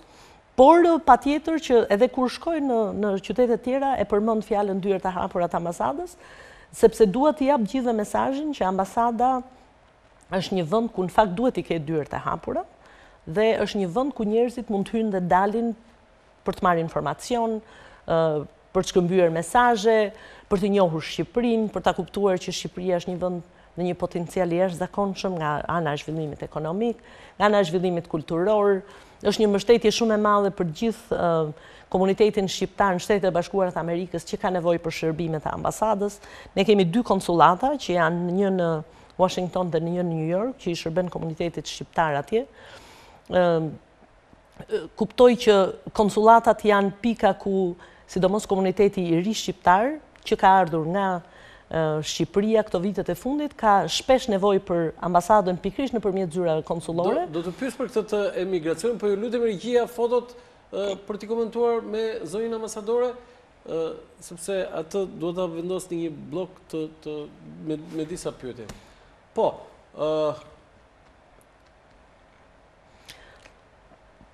nuk e di në mënyrë të veçantë kë keni merak që të komentoni kaq shumë, por unë di të them që nëpërmjet kjo është një foto, lutem në kushtet e reja të shoqërisë, sfida jonë e përbashkët është përçimi, kultivimi i identitetit tonë kombëtar, duke filluar nga pasuria më e madhe kombëtare, gjuha shqipe. Është një thënie që ju e keni reklamuar, e keni thënë këtë në një nga fjalimet tuaja, në një nga aktivitetet tuaja, në fakt, që e kishit posaçëm për gjuhën shqipe. Çfarë ndodh me gjuhën shqipe në Shtetet e Bashkuara të Amerikës? Këtu, nëse kujtoj sakt, kam qenë në një nga aktivitetet që neve kemi bërë për festën e flamurit, por në Shtetet e Bashkuara të Amerikës një dimension i jashtëzakonshëm i komunitetit shqiptar është ajo që ato bëjnë për ruajtjen e gjuhës shqipe.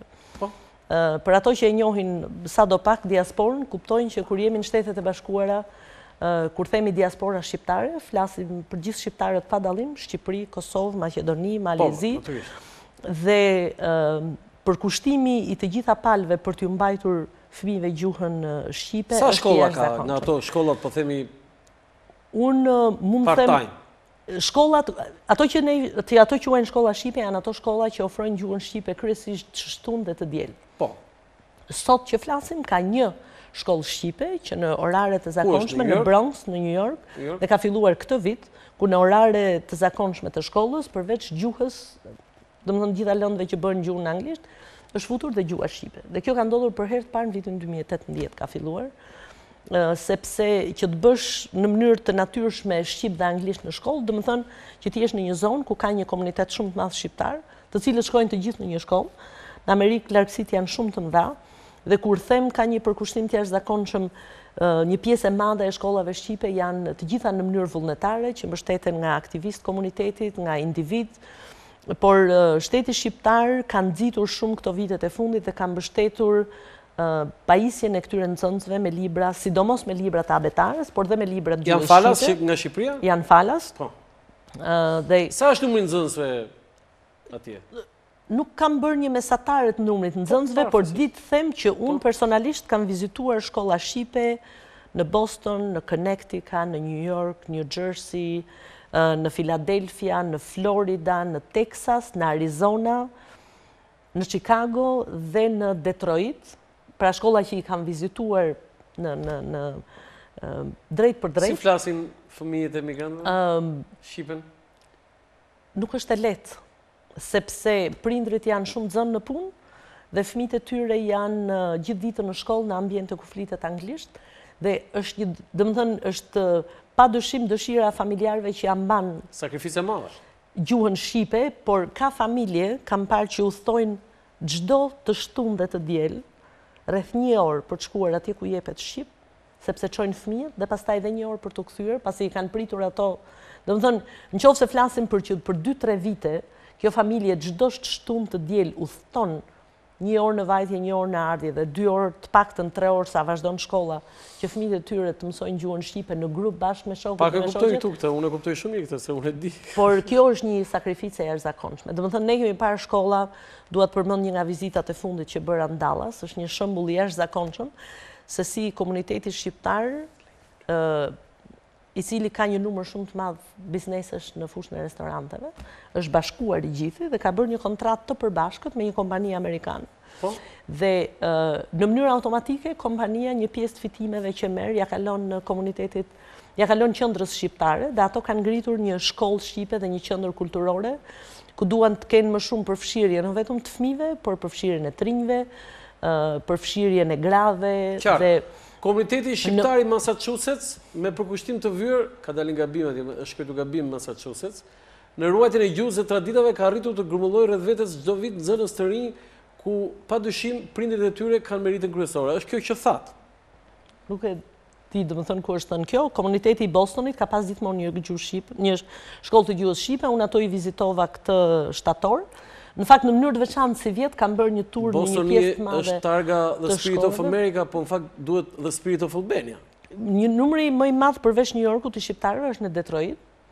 Jo, mund të jetë i madh, po Bostoni është kështu, si zhvajtën amerikan, ata anglezët e parë atje në Boston, edhe shqiptarët e parë aty kanë vajtur. Në Boston është vërtet që ka një pjesë të madhe të komunitetit që ka qenë të vjetër. Sidomos me Bostonit dhe Worcesterit ose Worcester. Ka një numër shumë të madh. Ajo ka ngelur Worcester nga shqiptarët atje, se ajo Worcester. Ka një numër shumë të madh shqiptarësh që jetojnë edhe sot.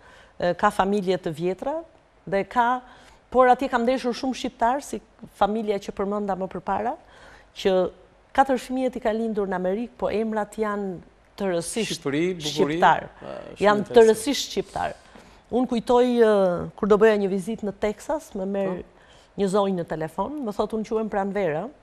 dhe drejtori këtu komunitetin shqiptar. Do dëshiroja shumë që të vini dhe unë i premtova që do shkoj dhe me thënë drejtën kisha menduar që një nga komentet e para që do bëja është që dua të flasim më shumë shqip kur flasin, sepse më dukej sikur shqipja saj ishte pak e amerikanizuar, dhe kjo ndodh jo rrallë, duhet ta them edhe këtë.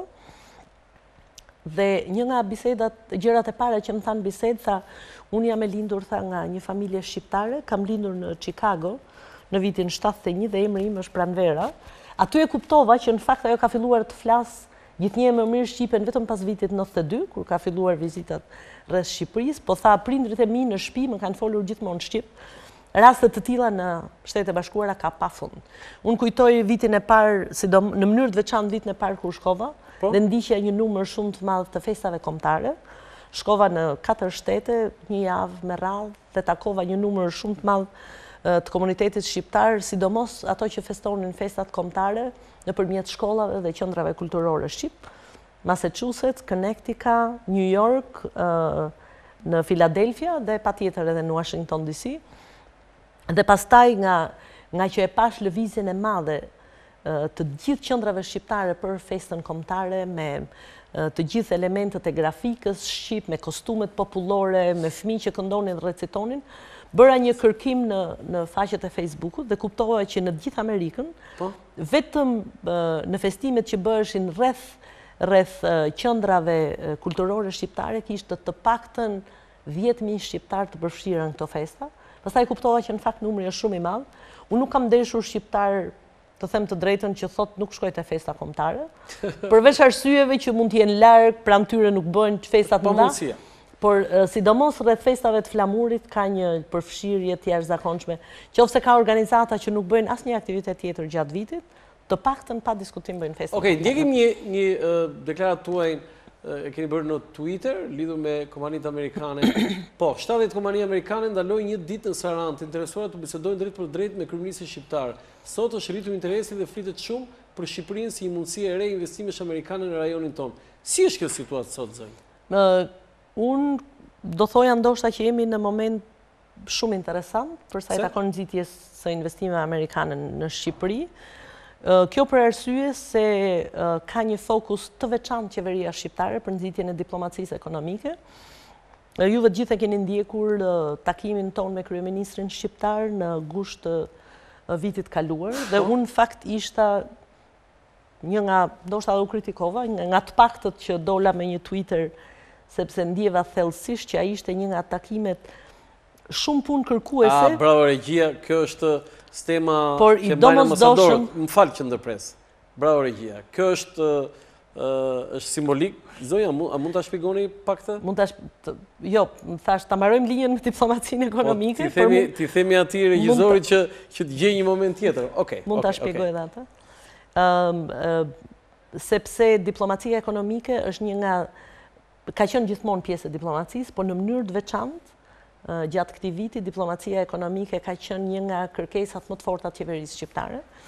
Neve duke filluar nga prilli i këtij viti, kemi qenë të gjithë ambasadorët që punojnë në të gjithë përfaqësitë tona në botë, kanë qenë pjesë e kursit diplomacisë ekonomike, ku në mënyrë të veçantë kemi komunikuar jo vetëm me njëri tjetrin, por me të gjithë njësitë apo organizmat apo përfaqësuesit e shtetit, ministritë, AIDA dhe të gjithë institucionet që në fakt merren me nxitjen e investimeve të huaja në Shqipëri. Kjo ka sjellë që neve ta kemi si pjesë të natyrshme të punës tonë pjesën e diplomacisë ekonomike dhe ky fokus i qeverisë shqiptare besoj që do shpërblehet shumë shpejt. Si, ka rezultat zonjë? Do shpërblehet shumë shpejt sepse në fakt kjo është një punë e përmenda më përpara, në diplomaci asgjë nuk bëhet sot për sot. Në diplomaci gjithmonë punohet shumë si bazë për asaj, sidomos për asaj që për atë që duhet ndodhë në të ardhmen. Dhe unë flas për punën time personale, kujtoj që kur u nisa në këtë detyrë, një nga pyetjet e mëdha ishte si mendoni do ketë ndryshe firma amerikane që do vinë në Shqipëri, dhe kujtoj që para dhomës amerikane tregtisë thash do punoj për më shumë firma amerikane që vinë në Shqipëri në mënyrë që të bëhen antarët tuaj, se kjo ishte një diskutim i gjatë të punës që unë kam bërë më parë. Dhe një nga gazetarët më pyeti si mendon në 4 vitet e ardhshme sa kompania amerikane do sjellësh në Shqipëri, dhe unë nuk e mbaj mend logjikën që kam pas në atë kohë, por e mbaj mend që i thash 2. Dhe e tha vetëm për 2 kompani do punosh gjithë këto vite. Në fakt kuptoj që nëse flasim për 2 investitorë të mëdhenj, kjo në fakt është shumë për Shqipërinë. Sa janë sot investitorë amerikanë këtu? Unë shpresoj shumë që të kemi emra të rinj. Ju shembullin që përmendët më përpara për të ndëjtur pyetjes, shpesh punohet aq shumë për një gjë që ndoshta këtu ka dalë vetëm në Twitter, por kujtoj që këto 70 kompani amerikane bën një vizitë në gjithë rajonin dhe ishte një punë shumë e madhe për t'i bindur në fakt pse duhet të ndalonin ato në Sarandë. Ato shkuan në Italinë, Kroaci, pan pjesën e potencialit turistik, do shkonin në Greqi, do shkonin në Turqi, në fakt asnjëri për atyre s'kishte në një interes veçantë që në fakt pse duhet vitin në Shqipëri. Kështu që nxitja atyre për të ardhur dhe takimin e tyre me kryeministrin i ka vënë të gjithë në një lëvizje për të parë në fakt edhe Shqipëria është një vend potencial. Prandaj kjo është një pjesë shumë e vogël e asaj pune të madhe që bëjnë. Jo nga 70, kemi ndonjë këtu neve apo thjesht po mendohen ata? Ato janë kompani që kanë vizituar gjithë rajonin për të parë se cili është vendi më i mirë për të bërë ndoshta një prej investimeve të tyre. Kemi rezultate? Unë kam një kompani për shembull, të cilës nuk ja them dot emrin sot, po me cilën kam punuar 3 vjet. Që ato të binden për të ardhur në Shqipëri. Në çfarë fushë? Unë dua të përmend sot arsyeja pse thash Shqipëria është në momentin më të mirë, sidomos në raport me Shtetet e Bashkuara të Amerikës, sepse Shqipëria ka dhënë një shembull ekstremisht pozitiv në raport me investitorin, me TAP-in. Ky është një projekt i cili në të gjitha forumet ndërkombëtare shprehet që eksperjenca e tyre më e mirë gjatë gjithë ndërtimit të projektit ka qenë eksperjenca e tyre me Shqipërinë.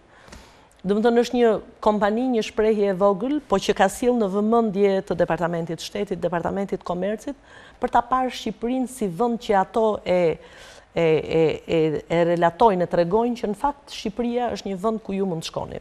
Prandaj mendoj që është momenti i mirë. Sot nuk flas dot, sot mund të flas vetëm për rezultat vizitash, po shpresoj që herën tjetër të kemi mundësi të flasim gjatë edhe për rezultate konkrete. Foto tjetër. Emrash dhe numrash të investimeve në Shqipëri. Kemi një foto këtu tuaj, në fakt është një foto, një aktivitet që ju këtu jam në Detroit. Po kam një pyetje.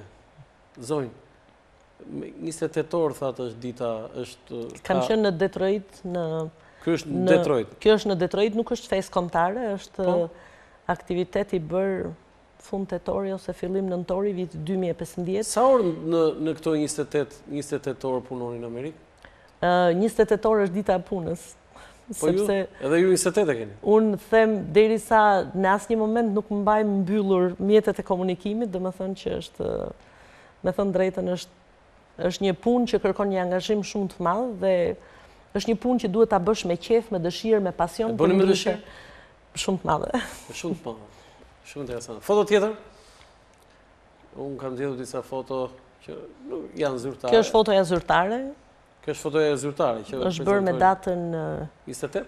1 prill 2015. Kur keni marrë detyrën? 1 prill 2015 është bërë në Tiranë. Është bërë në Tiranë, pa shkuar ende në... Është fotoja zyrtare, është pa shkuar. Po, është foto zyrtare, po. E kishit menduar më parë, zonjë, se një ditë do bëheshit ambasadore dhe ambasadore e Shtetit Bashkuar të Amerikës? Në Shtetit Bashkuar të Amerikës? Me thënë drejtë nuk e kisha menduar asnjëherë. Po? Por gjithmonë mbaj mend që kur mu tha, mu duk si një gjë e natyrshme, ndoshta, edhe për arsye që unë kisha 15 vite që punoja, gati 15 vite në atë kohë që punoja në rritjen e zhvillimin e marrëdhënieve mes dy vendeve. Unë më kanë kërkuar dhe kam bërë një leksion ose një bisedë të gjatë me një numër të drejtorësh amerikan nga gjithë rajoni i Europës, të cilët këtë maj erdhën në Washington dhe më kërkuan një bisedë në mënyrë të veçantë. Në fakt, sa drejtorët e dhomave amerikane të tregtisë mund të jenë përgatitur për të qenë ambasador në Shtetet e Bashkuara në vendin e tyre për katës. Dhe në fakt mendoj, unë nuk isha e para, që isha si drejtuese e dhomës amerikane, që shkoja ambasadore si përfaqësuese e vendit vet, por kuptoj që në qoftë se flasim për ambasador që vinë jashtë sistemit, kam patur një njohuri dhe një pregaditje shumë të mirë për të bërë këtë detyrë. Unë shpesh e kam marrë këtë pyetje sa i vështirë ka qenë Washingtoni për mua. Në fakt, përveç zyrës ovale, unë kisha hyrë në të gjitha zyrat më përpara, në Departament Shtetit, Komercit, në Kongres, pa marrë detyrën e ambasadores. Pa marrë detyrën e ambasadores, isha njohur me mënyrën e funksionimit shtetit, mënyrën se si lobohet, mënyrën si bëhen zgjedhjet. Do të thënë të gjitha këto ishin informacione që unë dhe trajnime që unë i kisha marrë gjatë jetës, për arsye të punës që kisha më parë, për arsye të njohurive që merrnim si drejtuesi atij institucionit ku kam qenë, dhe ndoshta kjo ishte që arsyeja pse kur mu propozua një dije e tillë thash po pse jo. Dhe mendoj që keni bërë me presidentin Barack Obama. Kjo është fotoja zyrtare që kam bërë ditën që kam dorëzuar letrat kredenciale me presidentin amerikan. Ka qenë një takim i jashtëzakonshëm. Zyrën ovale. Unë fakt presidentin e kam takuar 2 herë brenda asaj jave. Nuk e di a është këtu fotoja tjetër. Dhe kam takuar në mënyrë të veçantë, do ta përmend, në korrik të atij viti. Ka qenë një takim i jashtëzakonshëm sepse unë në atë, siç është parë dhe nga fotoja tjetër ndoshta, unë në atë takim kanë qenë bashkë me gjithë familjen time të zgjeruar e quaj shpesh.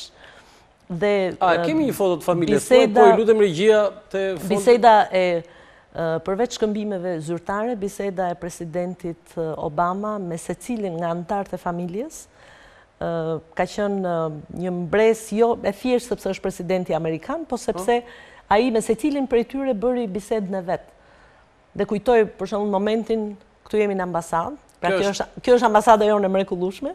Kjo është ambasada dhe kjo është por sot është më e bukur se sa atje sepse e kemi zbukuruar rrugës. Po kjo është vajza Kesli, djali Clint, është motra e tyre Angela, të cilën unë e dua në mënyrë të veçantë, dhe mbesa ime Besara Podgorica, që për një rastësi ndodhi në atë kohë në Washington. Unë bëra një kërkesë shumë të thjeshtë, a mund të vim gjithë bashkë të presidenti, dhe ato thanë mirë se të vini. Por presidenti kujtoi që kur u futëm në radhë, i tha çunit, ju shkoni në shkollë, edhe ai tha shkolla Jeronim Derada, e kujtojmë gjithë atë moment. Ose e pyeti vajzën në mënyrë të veçantë dhe i bën një kompliment për gjuhën angleze. Dhe kujtoj bisedën që kemi bërë me presidentin kur çuni me gjithë sa i vogël dhe neve në një farë mënyrë na solli pak emocion momentin sepse nuk dinim se çfarë do thoshte ai, fëmijë ishte 11 vjeç. I tha presidentit që dua të më provosh që ti je presidenti më i fortë i botës dhe i kërkoj që të bëni një forcë krahu. Me Barack Obama. Por me Barack Obama, dhe ka qenë një moment, domethënë një diskutim aq i çlirën. Por e rëndësishme është që Barack Obama në atë moment tha e njoh shumë mirë vendin tuaj, e njoh shumë mirë mbështetjen e madhe të Shqipërisë.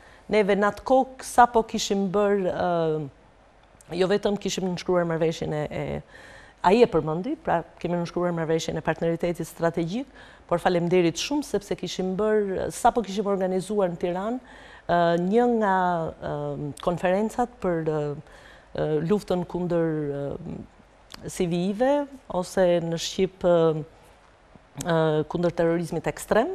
Pra Shqipëria ishte vendi i parë i organizatori i këtyre konferencave dhe përmendi që juve jeni një aleat jonë shumë i rëndësishëm. E kujtoj me shumë e kujtoj fjalë për fjalë këtë bisedë që kemi bërë sepse kuptohet ishte shumë e rëndësishme për mua në një bisedë të parë. E kam takuar po atë javë sepse rastësisht atë javë bëhej takimi i presidentit me ambasadorët dhe e mbaj mend që i tha bashkëshortës, unë isha bashkë me bashkëshortin tim, i tillë ishte formati i aktivitetit, atë të premte kujtoj, pas tërnës që kisha dorëzuar letrat kredenciale dhe kujtoj momentin kur i tha kjo është ambasadorja e Shqipërisë dhe të përmenda që ka një familje të mrekullueshme. Kuptohet, unë dhe im shoqit në një emocion të veçantë e pam të bisedë. Barack Obama ka qenë në mënyrë të veçantë i jashtëzakonshëm në komunikim drejt për drejt dhe njerëzor me gjithë njerëzit. E kanë shprehur shumë, të gjithë ato që kanë patur.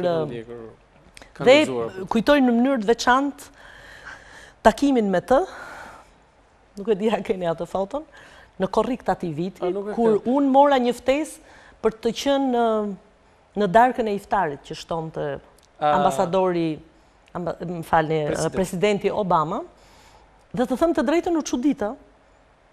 Thash këtu në Shtetet e Bashkuara pse duhet jem unë pjesë e këtij iftari, në moment ky ka qenë reagimi im personal i parë. Dhe e mbaj mend shumë mirë atë tavolinat natë kur unë flisja me shumë pasion me shumë kolegë të mi për shembullin e Shqipërisë në bashkëtesën dhe harmoninë fetare. Dhe kujtoj që prandaj është kapur ai moment, kujtoj që kur kaloi presidenti Obama në mënyrë formale për të bërë një foto me të gjithë tavolinat, i thash pikërisht kështu, zoti president, u çudita shumë kur mora ftesën, por jam shumë e kënaqur që jam këtu sonte. Më tha, po pse u çudita aq shumë? Sepse thash në takime të tilla të ngushta ku ftohen vendet muslimane, reagimi i parë ishte që në fakt ishim të ftuar dhe neve, dhe pata mundësi t'i them sepse Shqipëria ka një harmoni të jashtëzakonshme fetare dhe kuptoj që do takohemi prapë zoti president të vit, sepse unë do jem të ftuar edhe për Krishtlindjet kur të jenë vendet që festojnë, edhe kur të jeni, dhe ashtu ndodhi, unë kam qenë e ftuar për shembull në. Do thonë ju ftuan edhe për Krishtlindje dhe për iftar. Edhe për iftar, na ftojnë edhe për Krishtlindje dhe jo për gjitha vendet ndodh kështu, dhe për festën e 21 marsit. Dhe kujtoj që kisha vënë një Twitter, disa komentuan ç'lidhje kemi neve me këtë festë, po në fakt kjo është Shqipëria. Ç'është festa e 21 marsit? Është, neve kemi ditën e Ashures, është në mars, dhe në fakt ajo është një festë që e festoj një numër i madh vendesh në lindjen e mesme, por dhe Shqipëria e ka festën e saj. Dhe nuk u çudita në fakt kur mora ftesën këtë vit, ashtu siç e kam marrë pastaj në mënyrë të përvitshme për festën e iftarit, por si vjet pata një rast veçantë, sepse isha e ftuar drejt për drejt në tavolinën ku presidenti Trump kishte një numër 6 ambasadorësh, dhe isha jo e çuditur këtë herë që isha. Do ta kemi foto, po të ndërpres kemi publicitet dhe do flasim sërish për këtë. Publicitet.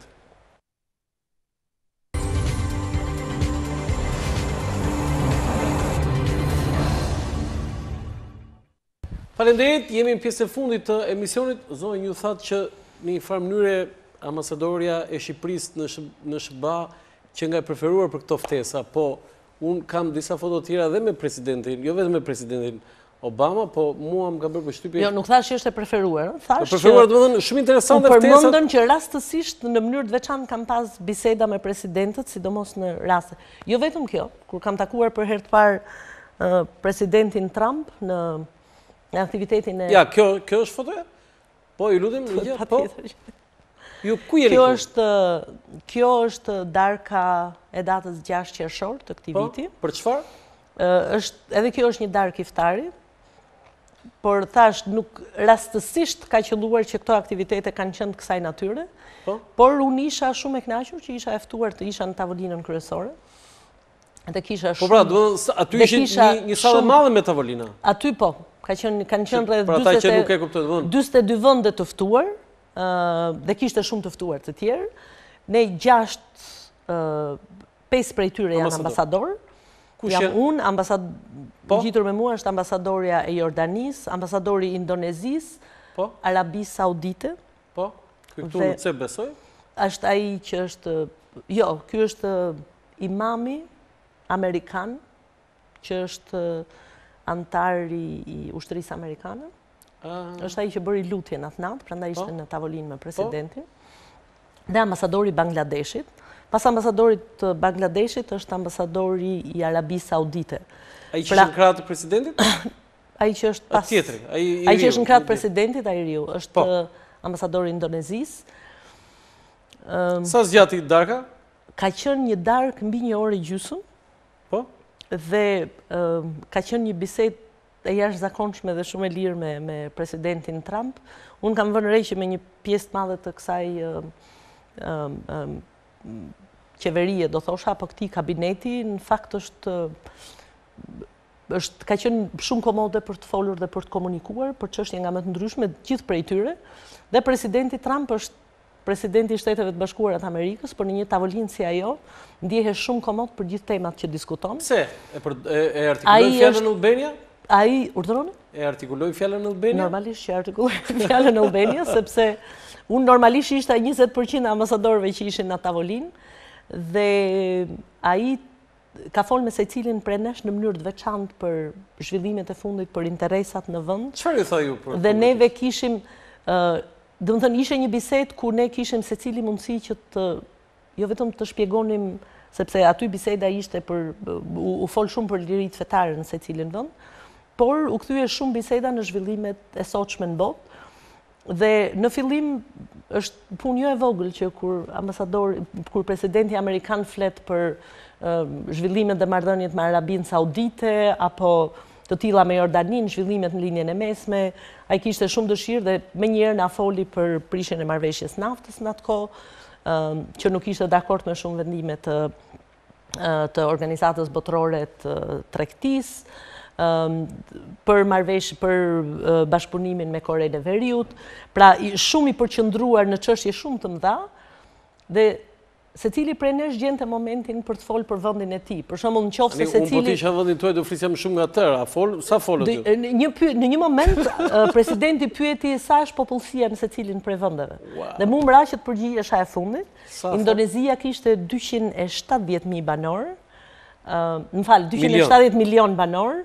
Arabia Saudite, rreth 30 milion, 175 milion, Bangladeshi dhe unë i them neve jemi 3 milion shqiptar që jetojmë në Shqipëri. 2.9, por jo, e kam fjalën që duhet gjesh shumë shpejt forcën për të thënë që neve jemi 3 milion shqiptar, por jemi mbështetës shumë të mëdhenj të Shteteve të Bashkuara, siç ju mund ta dini. Por pata mundësi që t'i flas në mënyrë të veçantë për marrëdhëniet mes dy vendeve, që ne jemi nga shembuj që megjithëse një vend i madh dhe një vend i vogël, kemi një partneritet fuqishëm, që kemi një bashkëpunim shumë gjatë, që Shtetet e Bashkuara të Amerikës na kanë çfarë tha ai pa unë di shumë se çfarë mund të kesh thënë. Dhe ai bisedën që bëri e kishte në raport me zhvillimet në Shqipëri, do të thënë sa mund të zhvillohet një vend në 30 vite demokraci, dhe pyetin në mënyrë të veçantë për zhvillimet ekonomike dhe zhvillimet e ekonomisë tregut. Dhe një pjesë e madhe, thashë, bisedës ka qenë rreth zhvillimeve në vende të tjera të botës, por jam e kënaqur që po e përdor prapë shprehjen që pash më parë. Kush e caktoi ju tavolinën kryesore? Jam e bindur që me siguri presidenti na ka ftuar që të jenë në tavolinë. Mos më thuaj nga shkronja A. Juve i thoni shkronja A? Jo, Albania domethënë. Po s'ka lidhje, nuk ka lidhje. Si profesor. Po ne kemi qenë shkronja A gjithmonë, nuk kam ndonjë informacion që ka patur ndonjëherë ambasador në tavolinë e presidentit. Mund të jemi gabuar, të rriqem, por nuk e kam thënë. Mund të ketë pasur. Në tavolinën e tillë të presidentit Ambasador amerikan. Në tavolinë e presidentit, ambasadori i Shqipërisë nuk ka pasur. Ato po them pra. Dhe t'jeni të bindur që nuk kam qenë me A. Në këtë organizim. Po tani ne kemi një ngjarje historike në historikun e marrëdhënieve Shqipëri-Amerikë që një president i Shtetit Bashkuar e ka vizituar Shqipërinë, si George Bushi. Ai është bërë në ftesë presidentit Donald Trump për të vizituar Shqipërinë. Unë e fillova pak më parë në takimin e parë që kam pas me presidentin Trump në 17 janar, kur ai përpara se të bënte inaugurimin, zyrtarisht bëri një darkë me ambasadorët. Sot është shumë e fuqishme media sociale dhe për arsye të fotove, atë natë nuk ishte foto zyrtare, po për arsye të rastësisë. Mos është kjo? Jo, kjo është në të njëjtën darkë. Për arsye të rastësisë atë natë, kur pozova me presidentin, nuk doli fotoja publike dhe u komentua shumë që pse në fakt edhe sa ju afrua ambasadoria e Shqipërisë presidentit Trump, kujtoj që ja kam bërë në këtë formë ftesën për të ardhur në Shqipëri. Kjo u komentua shumë, megjithëse unë fola në fakt aq sa pata mundësi që t'i them zoti president, e dëgjova me shumë vëmendje fjalën tuaj. Dhe në 8 vitet e ardhshme që ju prisni për të qenë presidenti i Shteteve të Bashkuara të Amerikës, dhe ai menjëherë ktheu vëmendjen, po tha duhet ta dëgjoj deri në fund. I thash do dëshiroja shumë që jetë keni mundësi që të vizitonin Shqipërinë. E cila është përgjigjja? Do të kisha shumë dëshirë, është patjetër tha diçka që do ta marr në konsiderat. Kuptohet që ishte një përgjigje që unë jam e bindur që ai do ta shqyrtojë të paktën si rast, por nëse do ta realizojmë apo jo, kjo është një vendim patjetër i presidentit, por dhe kujtoj atë natë që në një moment tha, tash e meritojmë që të bëjmë një foto, dhe kujtoj që ambasadorët e përmendën shpesh ku e gjeta atë fjalën edhe 8 vjet kur ti jesh. Tash sepse ai e than fjalën e tij, 8 vjet këtu më keni, kështu që unë i thash në 8 vitet e ardhshme që ju të jeni president. Në fakt marrëdhënia e ambasadorit me me përfaqësuesit e lartë qeverisë amerikane, në Kongres, në Senat, ka një dimension shumë të veçantë. Ambasadori, pavarësisht nga cili vjen vend, por ka dyert e hapura në të gjitha institucionet amerikane, i tillë është protokolli, por unë në mënyrë të veçantë ndjej një mirëseardhje në të gjitha zyrat që kam hyrë.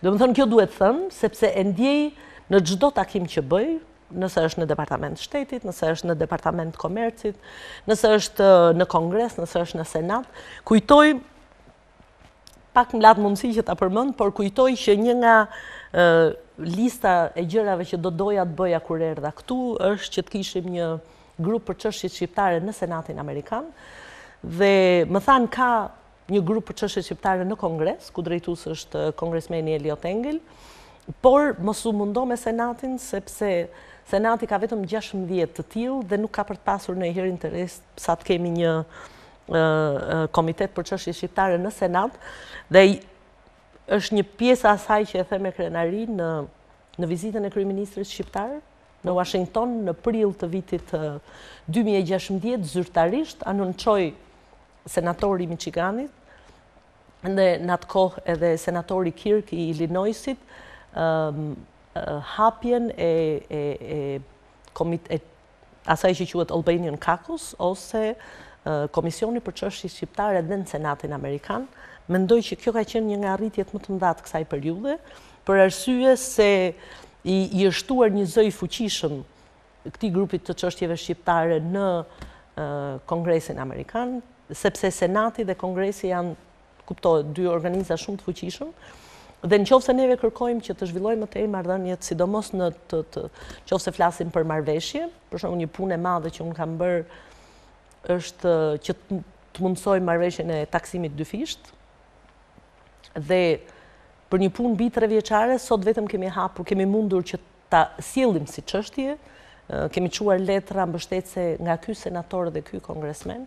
Dhe kjo është një punë që vijon, dhe mbështetja, kur them e shoh me shumë dashamirësi sa herë kam takime prej tyre, sepse takimet, me thënë drejtën, janë shumë, por nëse shkojmë, nuk e di, nëse shkojmë Pentagon për takime, flasin për mbështetjen e madhe të Shqipërisë në fushën dhe bashkëpunimin në fushën e mbrojtjes, nëse shkojmë në Departament Shtetit në zyrën e shkëmbimeve, flasim për një rritje të interesit të shkëmbimit me studentët. Ka një numër shumë të madh programesh që neve kemi filluar, për shembull, duhet përmend një program me studentët shqiptar që po them deri dikush. E kam pak më vonë këtë, se kam një citat tuaj. Tash unë nuk e di cila pyetje keni më vonë. Okej. A kanë ndikuar ato votimet në OKB në marrëdhëniet e Shqipërisë me Shtetet Bashkuara të Amerikës? Janë përfolur këto muajt e fundit, sidomos të këtij viti. Keq më vjen që ka aq shumë pasaktësira, kur ka mundësi që ta lexoj shtypin edhe media. Jo, ka aq shumë pasaktësira nga mungesa e informacionit ndoshta. Nuk ka pas asnjë ndikim. Po mund të ishte vot abstenuese ajo në OKB? Nuk ka patur, unë di që realisht nuk ka patur asnjë ndikim në marrëdhëniet mes dy vendeve. Ne jemi një vend sovran, është një vendim i qeverisë shqiptare, ka qenë një vendim që është marrë në linjë me të gjitha qëndrimet e mëpërpashme që ka pas Shqipëria ndaj Izraelit. Ne kemi një marrëdhënie të jashtëzakonshme me këtë vend. Është një dimension komplet tjetër për të cilin nuk pata mundësi. Është një dimension komplet tjetër për të cilin nuk pata mundësi që të flas sonte. Jam ftuar në shumë salla ku kam patur mundësi që të flas për kontributin shqiptar në mbrojtjen e popullsisë hebreje gjatë luftës dytë botërore, dhe është një nga pjesët ku, me thënë drejtën, është një nga dimensionet, se e përmenda pak përpara, ka shumë dimensione puna jonë, ku kam patur mundësi që të flasë për ato çfarë kanë dhënë shqiptarët. Dhe është shumë e veçantë që në çdo vend dhe kur ka patur raste që hebrejt janë shpëtuar, karakteristika që e ndryshon Shqipërinë nga të gjithë vendet e tjera është, siç është shprehur një i mbijetuar, thotë Shqipëria i ka ruajtur hebrejt në sekret të hapur. Pra ato nuk kanë jetuar në bodrumet e shtëpive, po kanë jetuar në mes të gjithë popullsisë shqiptare, secili duke i mbrojtur. Prandaj e them që, domethënë, aktivitetet me tonë, për shembull, në mënyrë të veçantë isha si vjet, kam qenë disa herë. Kam qenë në Florida e ftuar, kam qenë në New York e ftuar. Isha në një nga darkat që ato zhvillojnë në prill, si pjesë e riteve të tyre hebreje, ku fola ndoshta 10 minuta, mu duk shumë shkurt, domethënë për ato çfarë kemi bërë neve, dhe fola pak për filmin Besa, dhe kujtoj që para se kam dalë, është ngrit gjithë salla në këmbë duke duar trokitur, më duhej që të lëvizja një aktivitet tjetër. E kisha ndjek më para atë aktivitet, nuk kisha qenë folse, po këtë herë nuk rria dot gjatë. Dhe sa herë kemi aktivitete, ka një numër shumë të madh njerëzish që vinë dhe më falenderojnë, jo thjesht për atë që thash, por në fakt për atë që kanë bërë shqiptarët gjatë luftës së dytë botërore. Është një ndjesi e jashtëzakonshme kur vinë njerëz dhe të thonë faleminderit shumë.